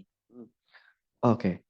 Kalau yang pertama, karena basic saya nggak ada modal ya, balik lagi. Saya selalu cari yang gratisan. Beneran. Jadi kalau bilang bagi yang nggak ada modal, ya sama. Saya juga nggak ada modal. Selalu cari di YouTube. Di YouTube cuma buat cari basic. Sampai intermediate itu ada. Di YouTube di-share. Terus kedua gini. Kalau ini balik lagi ke cara orang belajar masing-masing ya. Kalau saya caranya ada gini. Ketika saya belajar, saya nggak akan lihat materi lain. Sampai saya udah full praktek itu. Maksudnya saya juga prakteknya juga tergantung skill sih. Maksudnya gini. Bagi kamu nih yang nggak ngerti website, praktek website pasti lama banget, ya dong. Kan nggak ngerti sama sekali. Tapi bagi aku nih yang belajar website baru, untuk ini pasti lebih cepat. Bisa mungkin kalau kamu mungkin 1 bulan, aku mungkin 2 hari udah ngerti. Karena aku udah punya basic, pun udah pindah platform, misalnya dari Tokopedia ke TikTok gitu. Karena udah ngerti caranya, pasti rata-rata oh gitu. Nah, tergantung sih kalau itu. Cara belajar saya yang penting saya nggak ngejar hasil dulu, nggak ngejar hasil, saya ngerti dulu. Jadi saya coba nih, ketika saya belajar di YouTube atau belajar di mana gitu ya, saya praktekin works gak. Saya kasih deadline biasanya. Saya kasih deadline ke diri saya. Ini saya harus saya makan semua nih materi ini nih 2 minggu. Dan biasanya saya belajar full, saya ulang terus. Terus saya ulang sambil pelajarin, ulang sambil praktek, ulang sambil praktek. Kayak gitu. Jadi saya kalau tergantung cara orang ya. Kalau saya sih biasa sehari itu waktu dulu bisa 3 sampai 4 jam belajar, sisanya praktek. Gitu. Jadi saya belajar 1 jam nih, saya tulis. Terus yang susah itu sebenarnya bukan belajarnya sih, tapi mengaplikasikan dari materi pembelajaran itu ke kesusahan bisnis kita itu susah. Jadi kayak misalnya kita belajar A nih, kita belajar A, untuk mengaplikasikan ke bisnis kita itu yang susah. Itu susah banget. Dan itu yang lama. Jadi misalnya kayak cuma 1 poin aja nih, buat mengaplikasikan aja ke bisnis kita, itu bisa semingguan. Untuk mengerti alurnya. Gitu. Lalu ini, itu dari Koko, dari nol sampai bisa ke berbagai marketplace ada, itu butuh waktu berapa tahun sih Kok? Saya 2011 tuh. Saya baru lulus, cuman yang bikin lama saya adalah saya nggak ngerti. Gini ya, awalnya tuh pasti bingung banget sih. Ya kayak kamu deh, kayak kamu nih bingung di awal tuh bingung mau ngapain gitu. Terus nggak ngerti cara belajar. Maksudnya belum mengenal diri sendiri, nggak ngerti mau belajar apa. Nah itu saya lama di situ. Terus saya merasa pernah terjebak di situasi di mana saya merasa belajar seakan-akan saya udah bisa. Saya belajar nih, oh udah bisa nih. Bukan. Belajar sama udah bisa tuh beda. Kalau udah bisa itu ketika udah dipraktekin dan bisa. Gitu. Saya pernah terjebak, saya banyak belajar, saya minim praktek. Gitu. Jadi kalau tanya dari bisa sampai sekarang tuh saya udah lebih dari 10 tahun sih di digital marketing. Cuman dulu sama sekarang tuh beda banget. Kalau sekarang tuh udah over information kayaknya. Udah kebanyakan info. Kalau dulu tuh dikit banget. Dulu YouTube juga kayaknya siapa yang ngajarin digital marketing zaman saya? Nggak ada. Cuman 1-2 orang doang. 1 orang yang saya tahu. Sisanya tuh kayak scam penipuan. Saya pernah ikut waktu awal-awal juga. Saya ikut workshop bayar 500.000. Ini masih awal banget. Ternyata tuh kita suruh datang dan dia malah jualan produk dia. Ya itu scam sih menurut saya. Jadi dia gimana teknik digital marketingnya? Dia hanya via online aja. Jadi kayak nggak ada teknik-teknis yang benar-benar ini bagaimana cara buat dapat, nggak ada. Nah itu kok berarti dari cara kita untuk memilih untuk ikut workshop berarti menentukan juga ya. Berarti Betul. kalau dari Koko sendiri ini kiatnya apa nih kok supaya kita nggak zonk gitu ikutan Ya, workshop? biasa kalau saya tuh kiatnya untuk supaya zong gini, ikut yang gratisnya dulu. Kalau gratisnya aja berhasil, kita bisa ngasilin, berarti ini works. Gini, biasa tuh kalau guru-guru gede dia biasa ada IG sama IG, YouTube, kalau enggak di Facebook. Nah biasanya dia punya track recordnya gitu. Nah kalau saya lihat biasanya dia kan biasa suka sharing gratis juga kan. Nah kalau sharing gratisnya aja kita ikutin berhasil ngasilin duit, ya gimana kalau kita itu ikut yang berbayar. Dan saya bersyukur sih ketemu satu guru yang kayak gitu. Karena saya udah coba ini yang ikut 1 juta untuk kelas ranking satunya CEO-nya, dan itu works. Dan ketika works itu saya yakin ketika di FB pasti works, kan. Boom. Saya langsung ketemu mentor yang tepat, langsung naik. Gitu sih. Lalu ini kok berarti tahapnya itu untuk belajar digital marketing itu berarti urutannya dari mana sih kok? Apa kita belajar websitenya dulu atau kita belajar sosial media? Belajar jualan, belajar. Bener, saya lama juga karena saya dulu pikir tuh kalau bikin website tuh keren. Salah. Belajar marketingnya yang benar, belajar cara jualannya. Saya Tokopedia juga cuman saya tuh Tokopedia caranya tuh bener-bener orang, oh gitu doang, iya gitu doang. Bener-bener kayak orang bilangnya, cuman ngambil foto dari supplier, saya pindahin ke toko saya, harga saya naikin, begitu doang. Sesimpel itu, cuman ada 100 toko, itu doang. Itu baru dari Tokopedia, dari Shopee ada 200. Ya enak lah itu pokoknya, gurih lah waktu itu. Jadi kalau dipikir caranya rumit, sebenarnya banyak celah. Tergantung, itu tuh kayak, sebenarnya digital marketing itu cuman cara online aja sih, online aja. Kita harus ngerti aturan mainnya itu, oh gimana cara ngasilin duitnya dari sini gitu. Dan saya ada waktu itu ada teknik reverse engineering, itu tuh kayak teknik yang kita intinya nyontek nih sebenarnya. Ya namanya juga keren lah, biar keren gitu. Intinya tuh nyontek. Kita udah lihat nih kayak akun yang udah rame, kita liatin, kita intip dia ngapain aja. Kita contek gitu. Ini itu kita meniru yang udah sukses. Kalau kalau nggak mau, tapi itu meniru juga nggak gampang sih. Kalau meniru yang terlalu tinggi, terkadang kita udah nggak bisa ngikutin. Bisa gini, kamu niru saya, budget iklan saya sehari udah sekian juta, mau ngikutin gimana gitu kan, gitu. Udah terlalu ribet ketika orang ngikutin yang udah sistemnya terlalu kompleks, udah banyak karyawan, kita udah nggak bisa ngikutin. Kita harus tahu level kita. Kalau misalnya kita masih baru banget, yang kita bisa ikutin adalah, oh IG-nya kayak gini, kita bisa ikutin IG-nya, gitu. Mungkin dari Koko punya apa referensi nama mungkin ya salah satu yang untuk kita belajar digital marketing siapa? Aduh, siapa ya? Ada sih Mas Bram, cuman dia nggak aktif di YouTube. Itu Mas Bram satu, itu belajar dulu, itu guru saya, Bramantia. Eh, dia itu, saya nggak tahu sih, dia udah nggak aktif lagi masalahnya. Dia udah nggak gitu aktif ngajarin lagi. Nanti saya kalau ada, mungkin boleh saya share juga kali ya. Tapi itu biasanya pun kalau dia ngajarin, dia udah jarang ngajarin yang basic. Dia kebanyakan ngajarin udah advance. Jadi hmm, terus ini namanya hanya dikenal-kenal di dunia online sih. Agan Khalid, siapa lagi ya? Ya nama-nama yang hanya tahu di online aja gitu. Oke, kita sekarang langsung mulai aja masuk ke sesi tanya jawab ya kok ya. Tapi mungkin sebelumnya saya akan coba dulu membacakan pertanyaan yang masuk dari Google Form ya. Pertanyaan yang pertama itu pertanyaan dari Ibu Jenti Siswanto. Beliau bertanya, ini promosi yang bagus menggunakan media apa?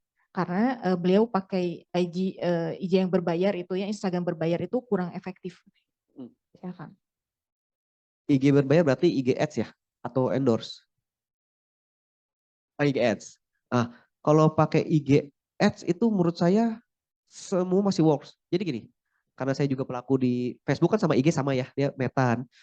Itu tuh tergantung, karena gini, produk sendiri ya Bu ya.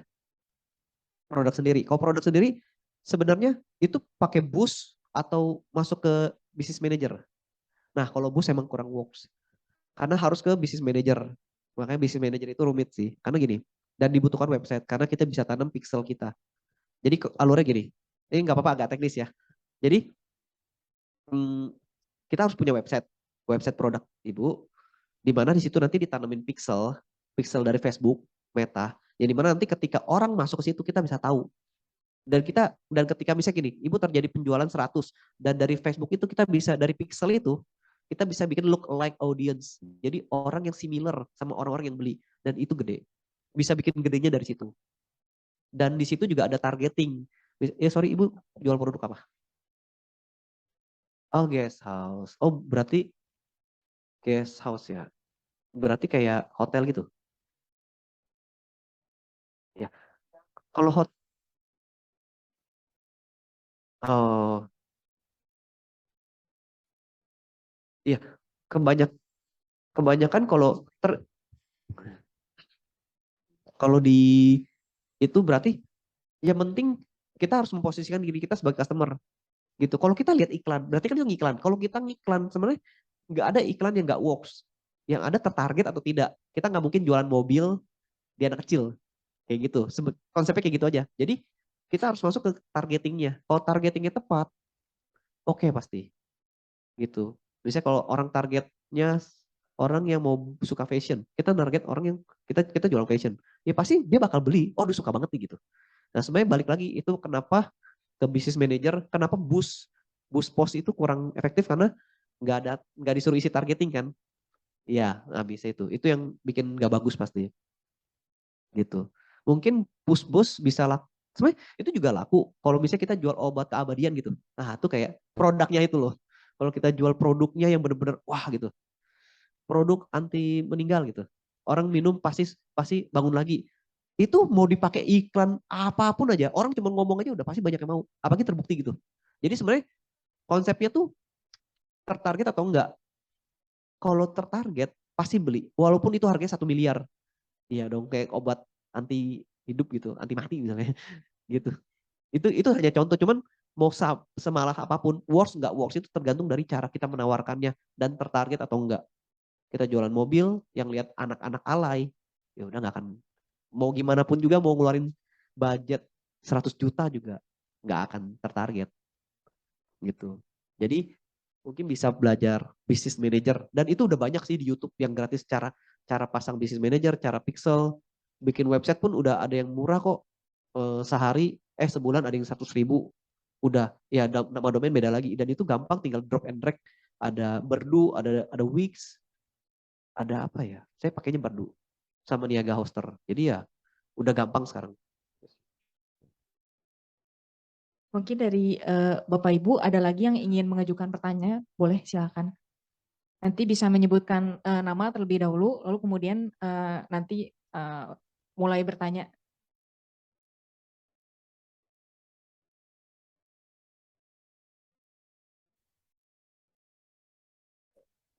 Oh ya Pak, silakan Ya, Pak. silakan Pak. Perkenalkan, nama saya Haryanto. Sebelumnya saya mau nanya, sebelum dimulai bisnis ini, kita itu ada mengetahui nggak bahwa bidang usaha ini cocok buat saya. Jadi kalau kita nggak tahu bidang yang cocok, kita asal mulai, pasti rugi biasanya. Pertanyaan cuma itu doang sih. Pertanyaannya jadi cocok bagaimana? Usaha yang dimulai, Heeh. saya cocok nggak sih di bidang ini? Sekarang saya mau jual barang-barang yang murah, di awal yang barang-barang murah. Heeh. Contohnya kayak apa? Masker, Heeh. terus kayak senter, terus Heeh. kayak gelas-gelas yang murah, Heeh. misalnya gitu ya. Nah, barang-barang itu sebelum kita jual, kita sudah tahu belum bahwa ini barang cocok nih buat kita nih. Kita bisa menjual, bisa menghasilkan buat kita. Tapi kalau kita nggak mengetahuinya, biasanya bangkrut. Ini agak rumit nih. Oke. Oke. Jadi saya jawab sesuai pengetahuan saya ya Pak ya. Sebenarnya itu kayak product knowledge ya. Product knowledge itu penting banget Pak. Jadi kalau misalnya gini, kita nggak cocok jualan masker, kita nggak cocok jualan apa gitu, ya kita jangan jual itu Pak.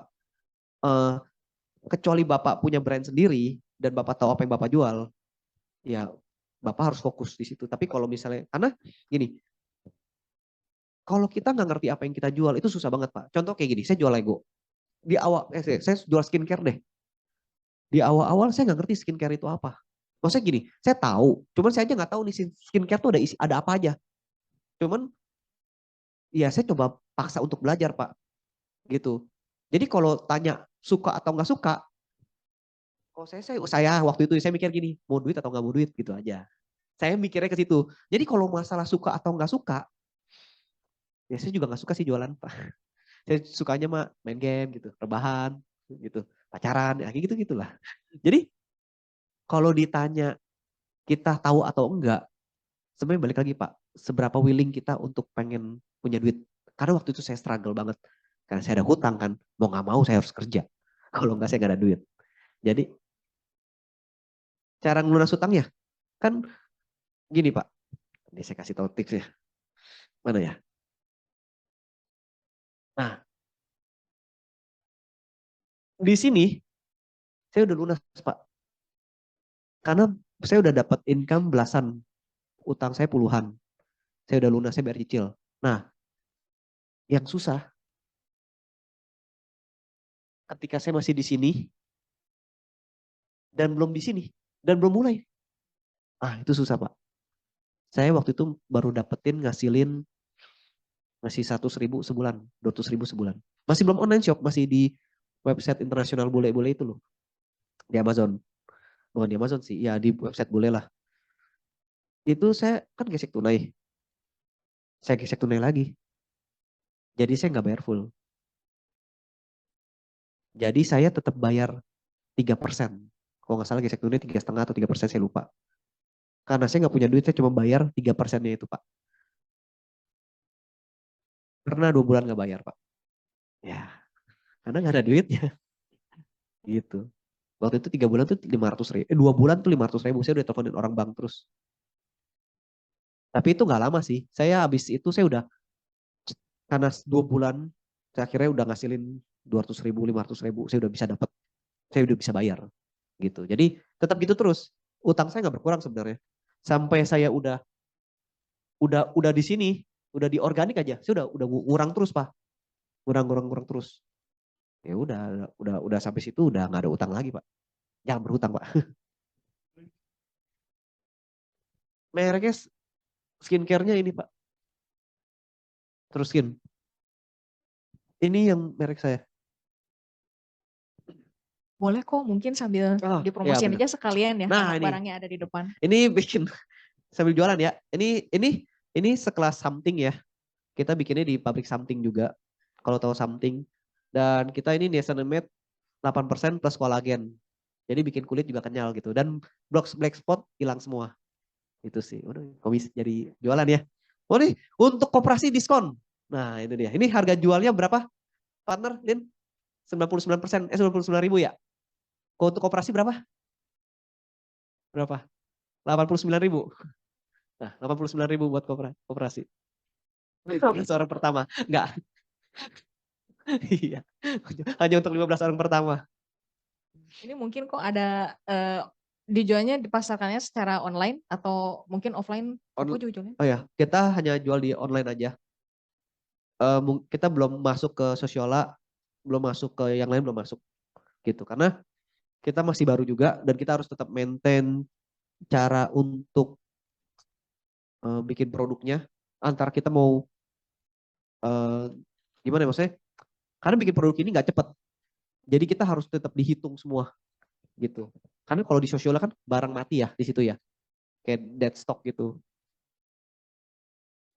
Barangkali dari Bapak Ibu ada lagi yang ingin mengajukan pertanyaan, boleh silakan.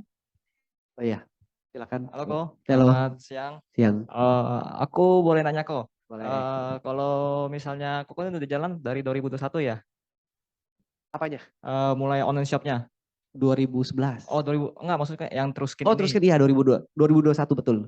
Nah, kalau misalnya dari segi labelnya itu Ko, itu kita perlu nggak sih bikin kayak perizinan kayak mereknya dulu, apa HPT-nya dulu sebelum melakukan online shop itu kita distribusi barang ini? Harus. Itu yang bikin lama. Perizinan, BPOM, merek, logo, itu lama. Jadi idenya di 2020, barangnya ada baru 2021. Untuk terus skin ini lama bikinnya.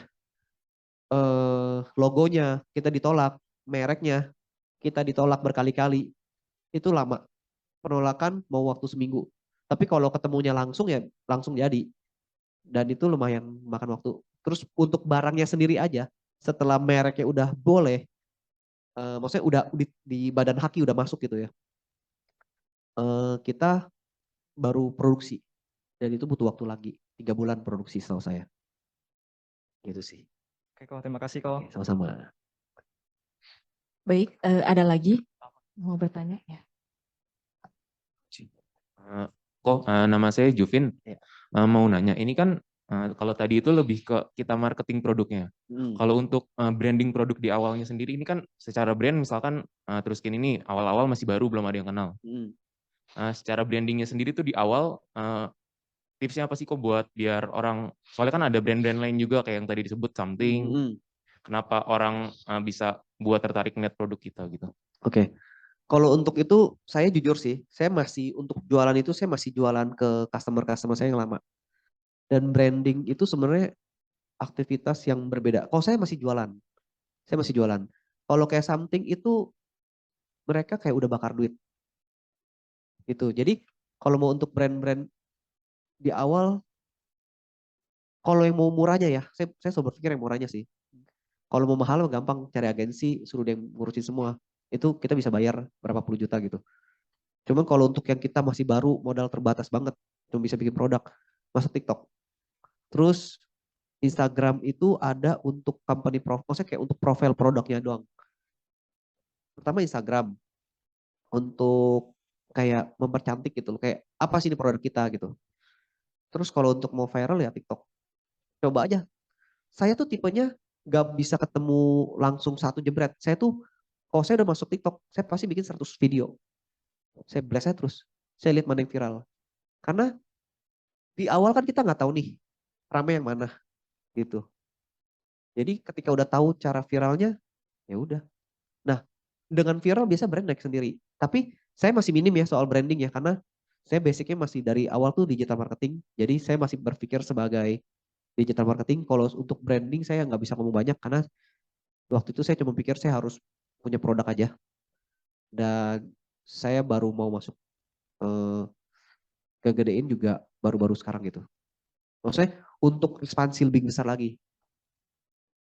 Cuman kalau saya penting dibanding branding atau penjualan, saya sih jualan dulu ya. Karena ketika ada duitnya, kalau kita nggak ngerti branding, kita bisa suruh orang.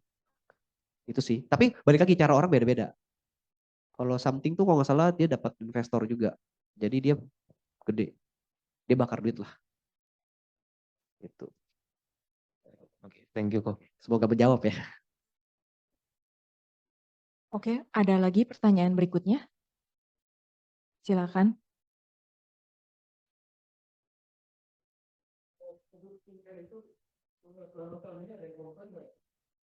Sejauhnya sih nggak ada ya. Cuma gini. Mungkin kalau komplain jelek sih enggak, karena kita udah BPOM dan udah ada standar ya. Cuman kalau komplain ini kok nggak ada perubahan, ada. Karena biar gimana pun juga saya nggak mau bohong juga karena namanya skincare cocok-cocokan. Ada yang cocok sama Dettol, ada yang cocok sama Lifebuoy. Kalau saya pakai Dettol kulit saya kering, bukan berarti produknya nggak bagus. Cuma saya nggak cocok aja karena saya sensitif. Semacam itu doang. Kayak gitu aja sih. Jadi ya kembali lagi ke cocokan kulit masing-masing. Gitu. Dan sampai saat ini yang beli ini masih tetap ada repeat order terus. Dan enaknya jual skincare itu repeat order ada terus. Jadi ya kita nggak pernah takut karena kita selalu ada penjualan. Itu sih. Shopee ada gak? Ada. Ya, kita jarang main di marketplace. Kita jualnya masih ke customer, ke repeat order customer. Ya, dari IG tapi juga dikit. Kita lebih banyak ke database customer kita blast produk kita. Gitu. Enaknya digital marketing ketika kita udah pegang database, kita bisa mau marketing apa aja, bisa. Bayangin kalau saya punya 20.000 lebih customer cewek, ibu-ibu, cewek skincare. Coba saya jualan, tinggal saya blast aja produk gamis gitu. Saya kalau banyakan muslim, pasti ada yang beli. Nah itu. Jadi pada ujungnya nanti pegang database yang menang. Tapi itu levelnya beda lagi. Tuh database, ngolah database itu juga rumitnya beda lagi. Gitu. Boleh. Teruskin official ya. Kita nggak bikin ya.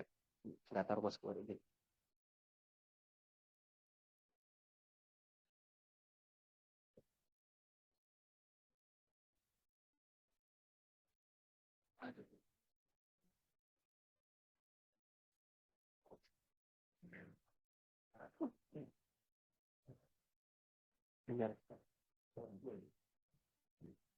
Oh iya nih, ini Truskin titik official. Di klik bisa. Truskin titik official.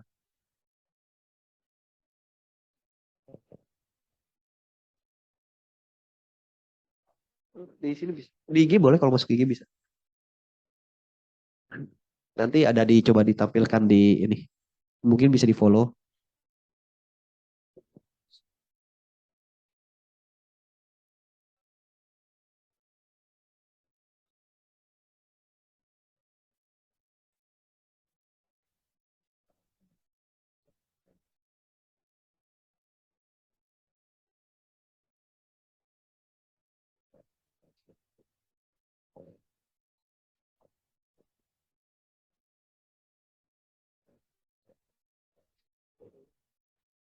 Ya, sambil menunggu mungkin dari Bapak Ibu, ini adalah pertanyaan terakhir. Ada yang mau bertanya?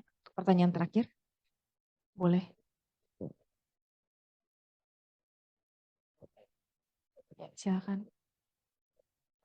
Mungkin aku mau ini kali kok. Kalau aku ngeliat tadi Instagramnya sekilas kan ini udah nggak pakai yang tadi blast 10 post sehari, mainin hashtag segala macam. Karena kan udah manfaatin database dari customer yang udah lama ya.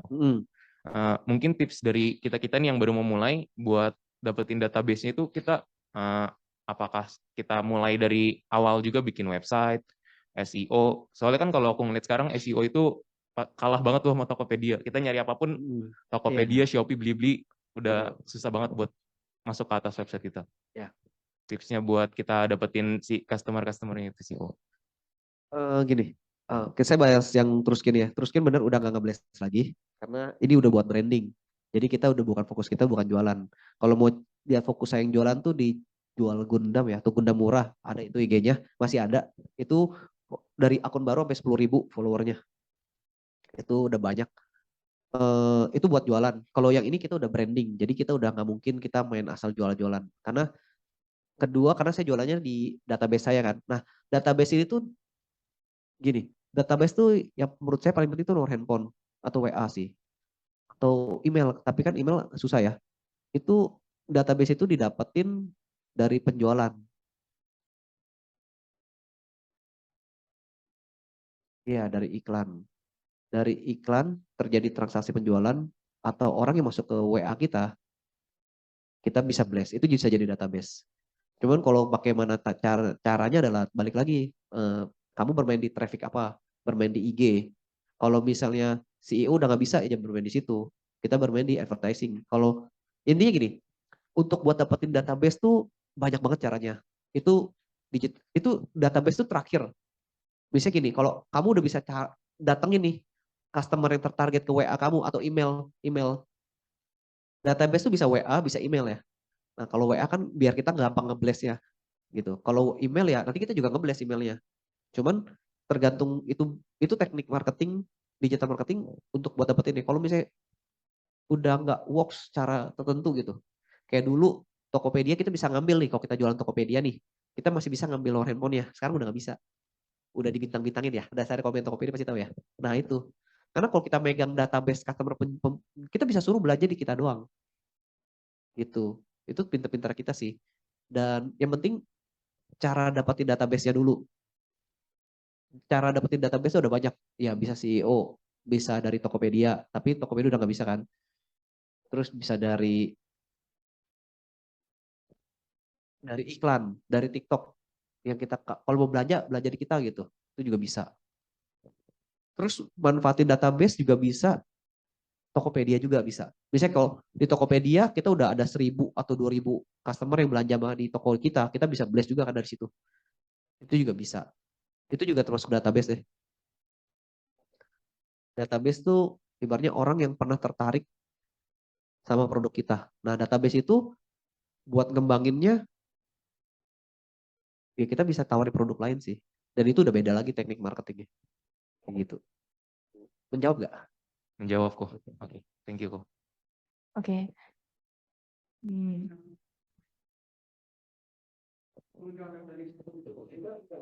Boneka.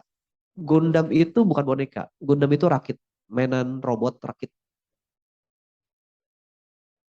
Bukan, dia satu robot aja. Jadi dia kita rakit robot udah. Gitu doang Gundam. Kalau Lego juga blok rakit.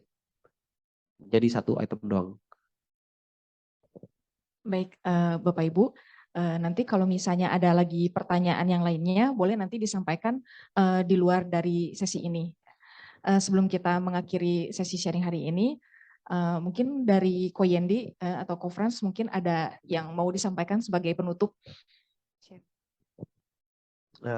Mungkin penutup ya. Kalau dari saya sih sebenarnya coba aja dulu belajar tuh penting, belajar dan praktek. Terus jangan takut untuk gagal, nikmatin aja semuanya, karena suatu ketika pasti akan nyampe. Gitu aja sih. Kalau saya cuman sebenarnya simpel aja sih gitu udah. Ya, jadi kejar skillnya, nikmatin prosesnya dan hasilnya nanti akan mengikuti. Kira-kira begitu ya, Ko ya. Betul. Baik, kalau begitu terima kasih banyak Kasih. Ko Frans atas sharing yang telah disampaikan. Boleh mungkin Ko Frans untuk bisa berpindah ke sisi samping panggung. Tepuk tangan ya. Baik Bapak Ibu, sesi sharing kita hari ini selesai dan acara akan saya serahkan lagi ke MC kita Saudara Adi.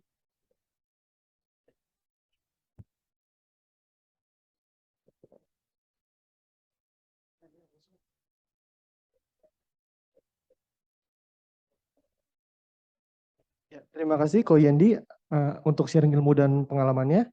Untuk acara selanjutnya, mari kita mendengarkan sosialisasi tentang Koperasi Maju yang akan disampaikan oleh Saudara Michael Giana. Kepada Saudara Michael Giana, saya persilahkan. Ya, selamat siang Bapak Ibu ya, teman-teman semua. Izin waktunya 20 menit ya.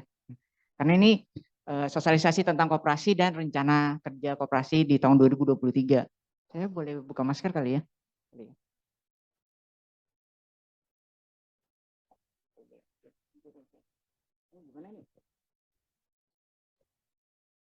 Tes, ya. Oke. Nah, anggota baru yang baru kenal koperasi ada yang baru gak ya di sini ya?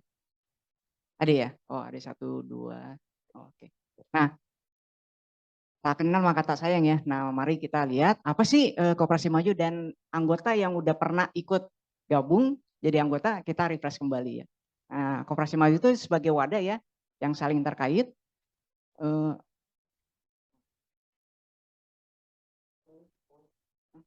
Mana? Ini, oh bawa ini. Oke, ya. Gaptek ya. Ya, sebagai wadah saling terkait dan tumbuh bersama antara siapa? Antara pelaku UMKM dan pelaku perubahan. Nah, pelaku perubahan yang siapa?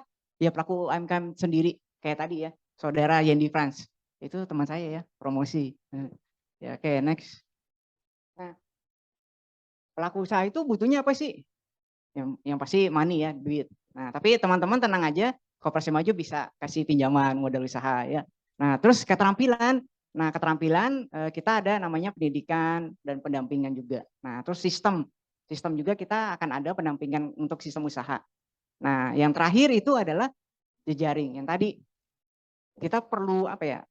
Antar sesama anggota itu berkolaborasi gitu. Oke, next.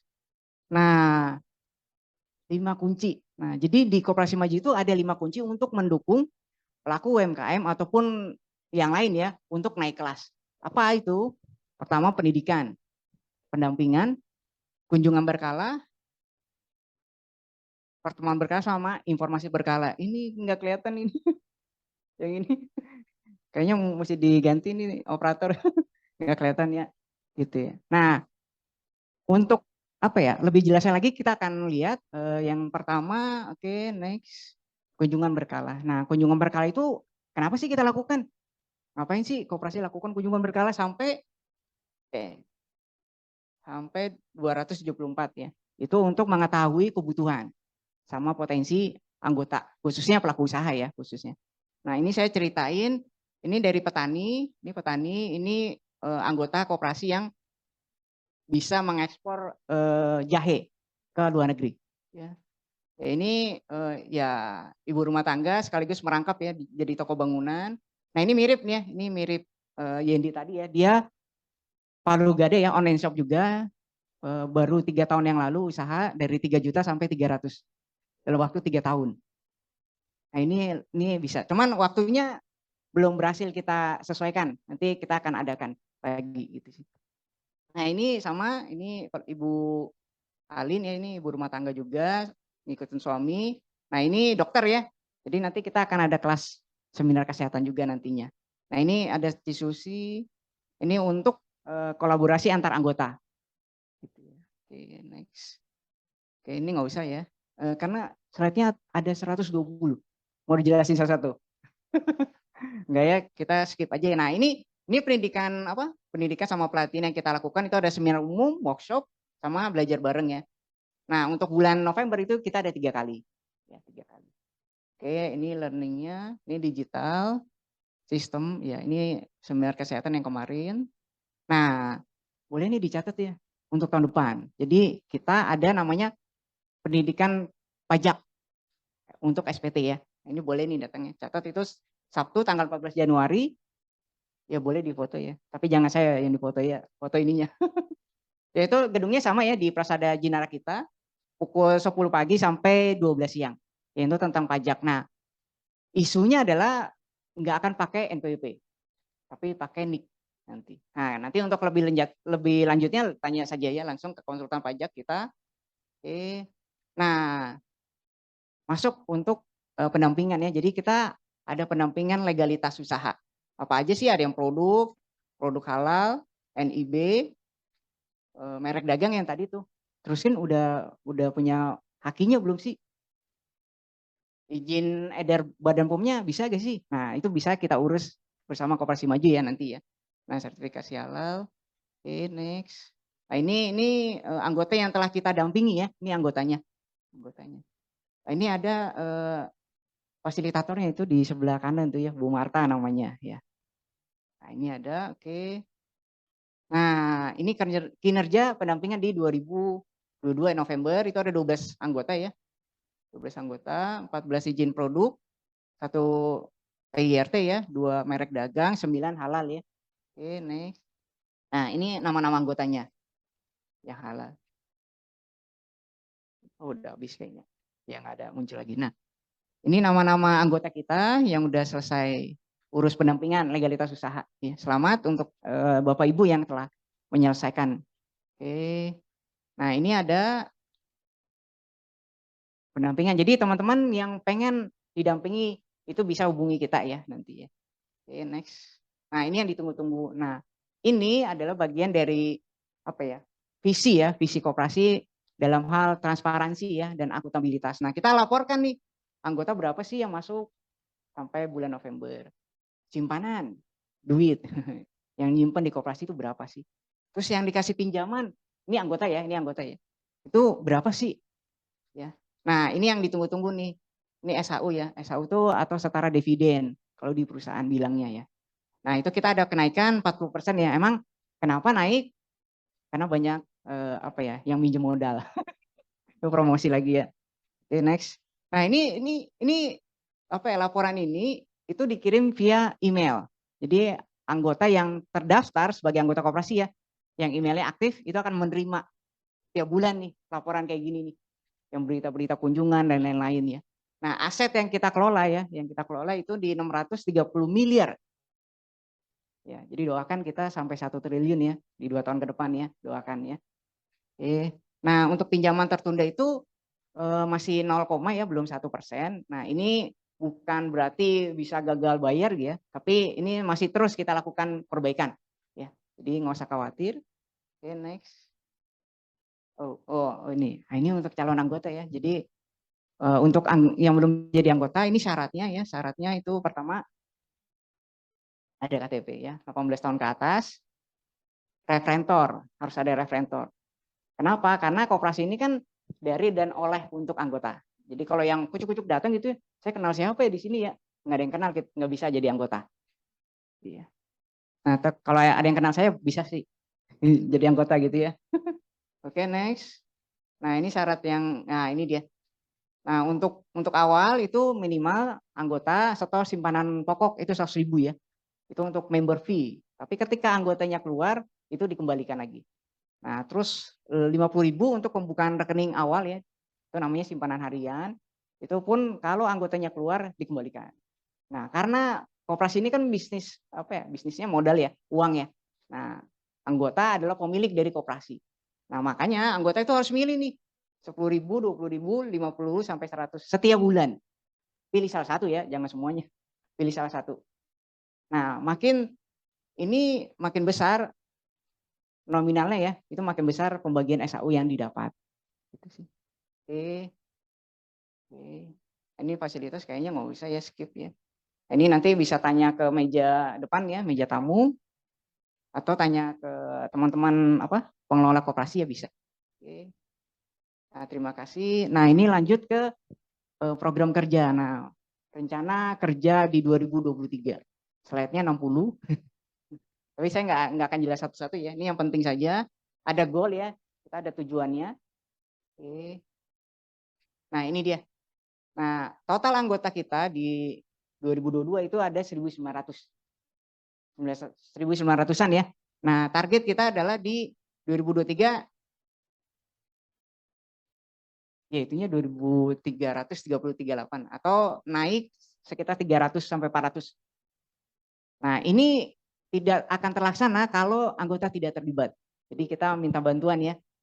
Nanti. Kita tunggu. Oke, next. Nah, ini rinciannya nggak perlu kayaknya ya. Nanti akan disosialisasikan lebih lanjut melalui media sosial kita sih. Oke, next. Nah, ini goal tentang keuangan ya. Ini aset yang sekarang nih 600 miliar itu naik hampir 23 miliar lebih.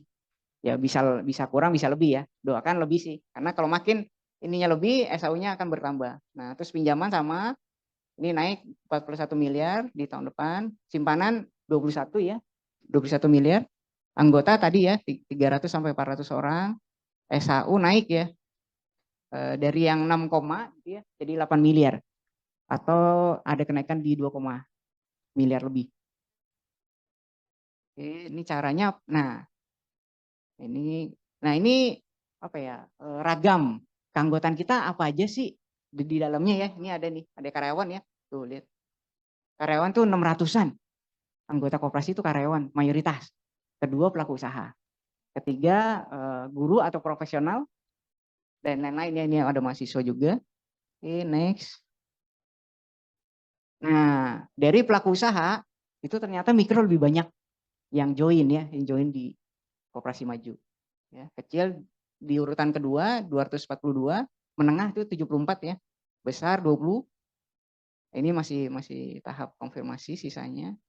Oke, nah tetap goal kita ya atau tujuan koperasi itu untuk UMKM naik kelas. Ya, apa aja sih caranya untuk naik kelas kita lihat.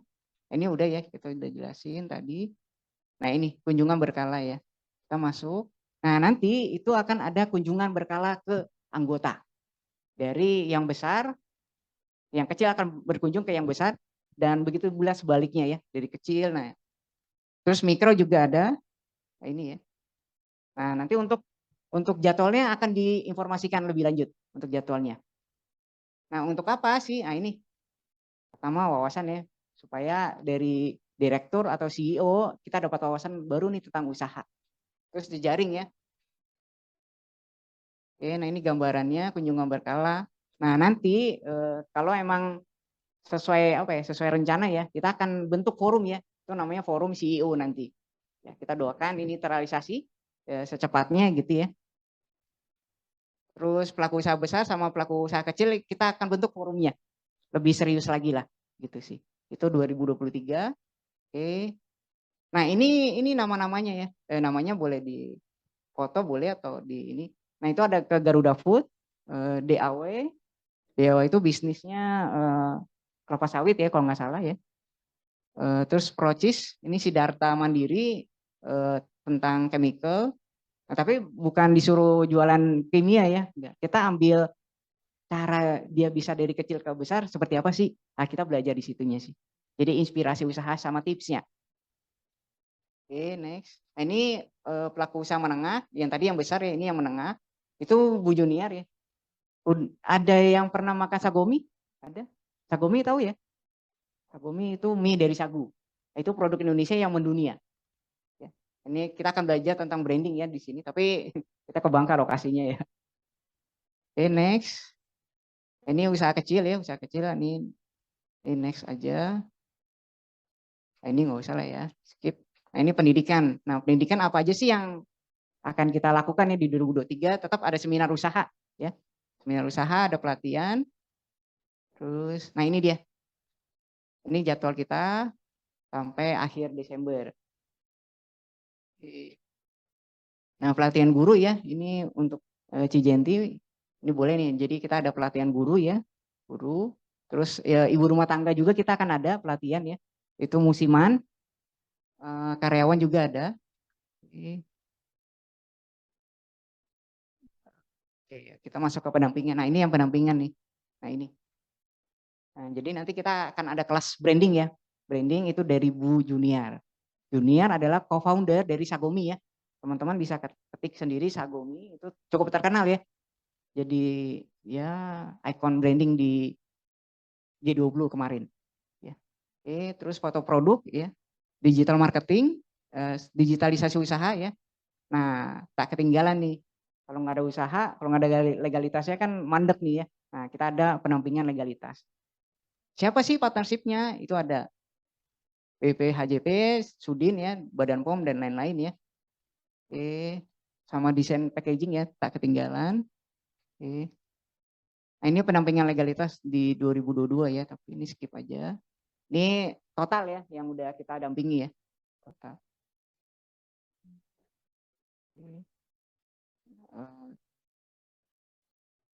Nah, ini kayaknya nggak usah dijelasin ya. Ya ini kita ada branding. Nah, ini topiknya apa sih? Nah, ini dia yang akan dibawakan oleh Bu Junior ya tentang branding produk.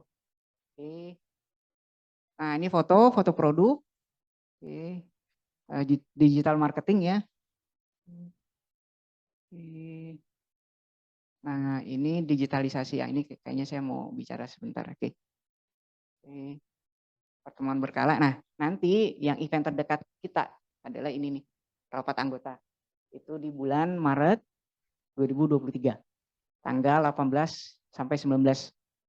Nah, ada pameran. Nah, untuk pameran UMKM ini nanti kita infokan lebih lanjut.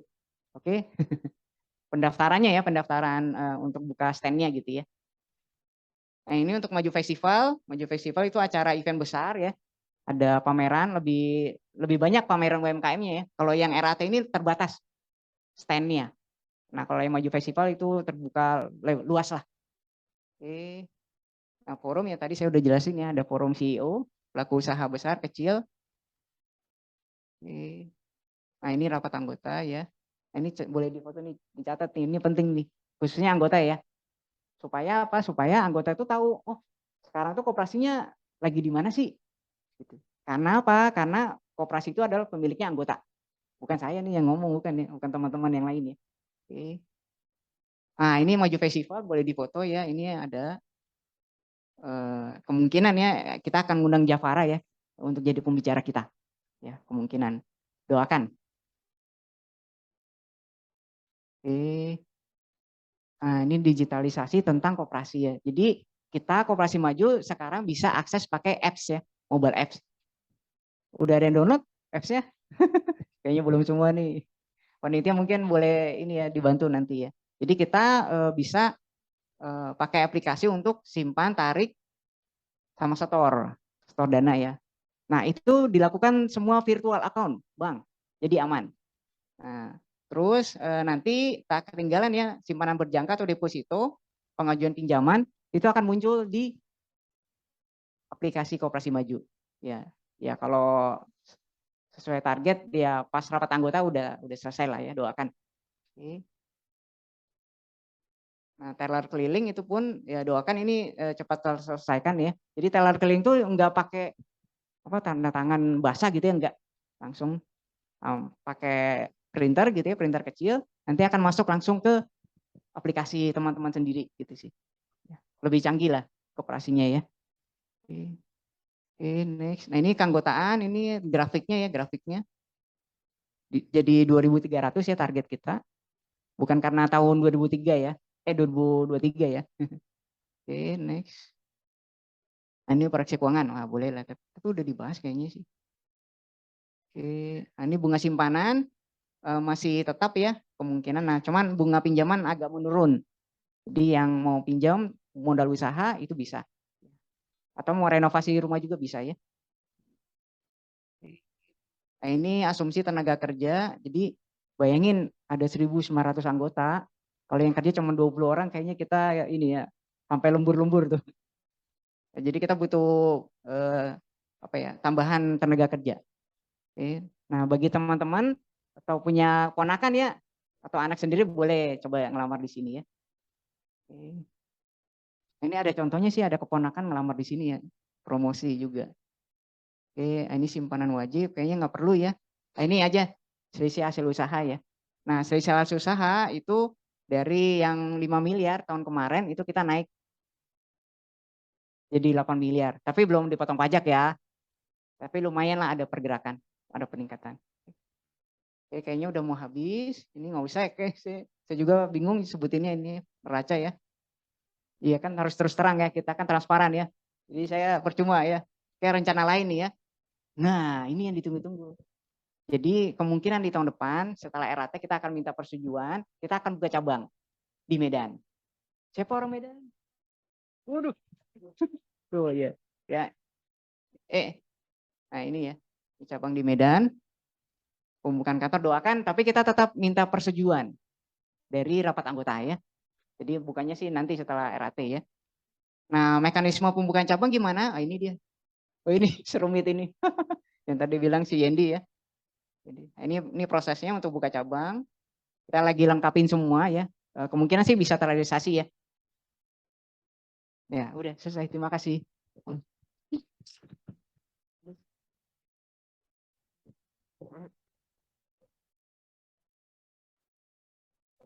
Ya, terima kasih Komaik untuk sosialisasinya. Untuk acara selanjutnya kami mengundang Bapak Mansur untuk menyerahkan apresiasi kepada Kofrans. Untuk Bapak Mansur dipersilakan untuk menuju ke depan.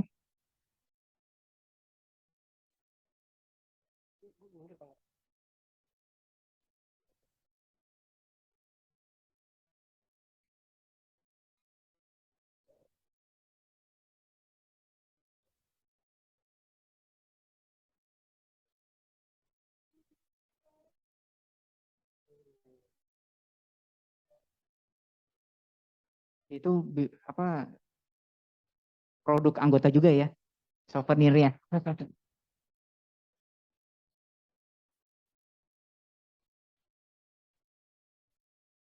Ya, sebelum mengakhiri acara pada hari ini, saya ada beberapa pengumuman yang akan saya sampaikan.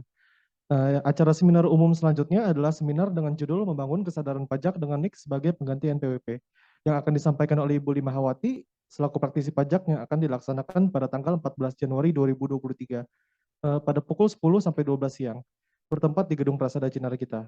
Bagi Bapak atau Ibu yang berminat untuk mendaftar, bisa langsung untuk ke petugas yang berjaga di meja registrasi. Lalu bagi Bapak atau Ibu yang belum mengisi absensi, silakan mengisi absensi yang ada pada meja registrasi atau pada WhatsApp grup seminar 17 Desember 2022. Lalu demikianlah rangkaian acara pada hari ini. Sebelum acara foto bersama, mari kita tutup acara pada siang hari ini dengan berdoa. Berdoa dipersilakan.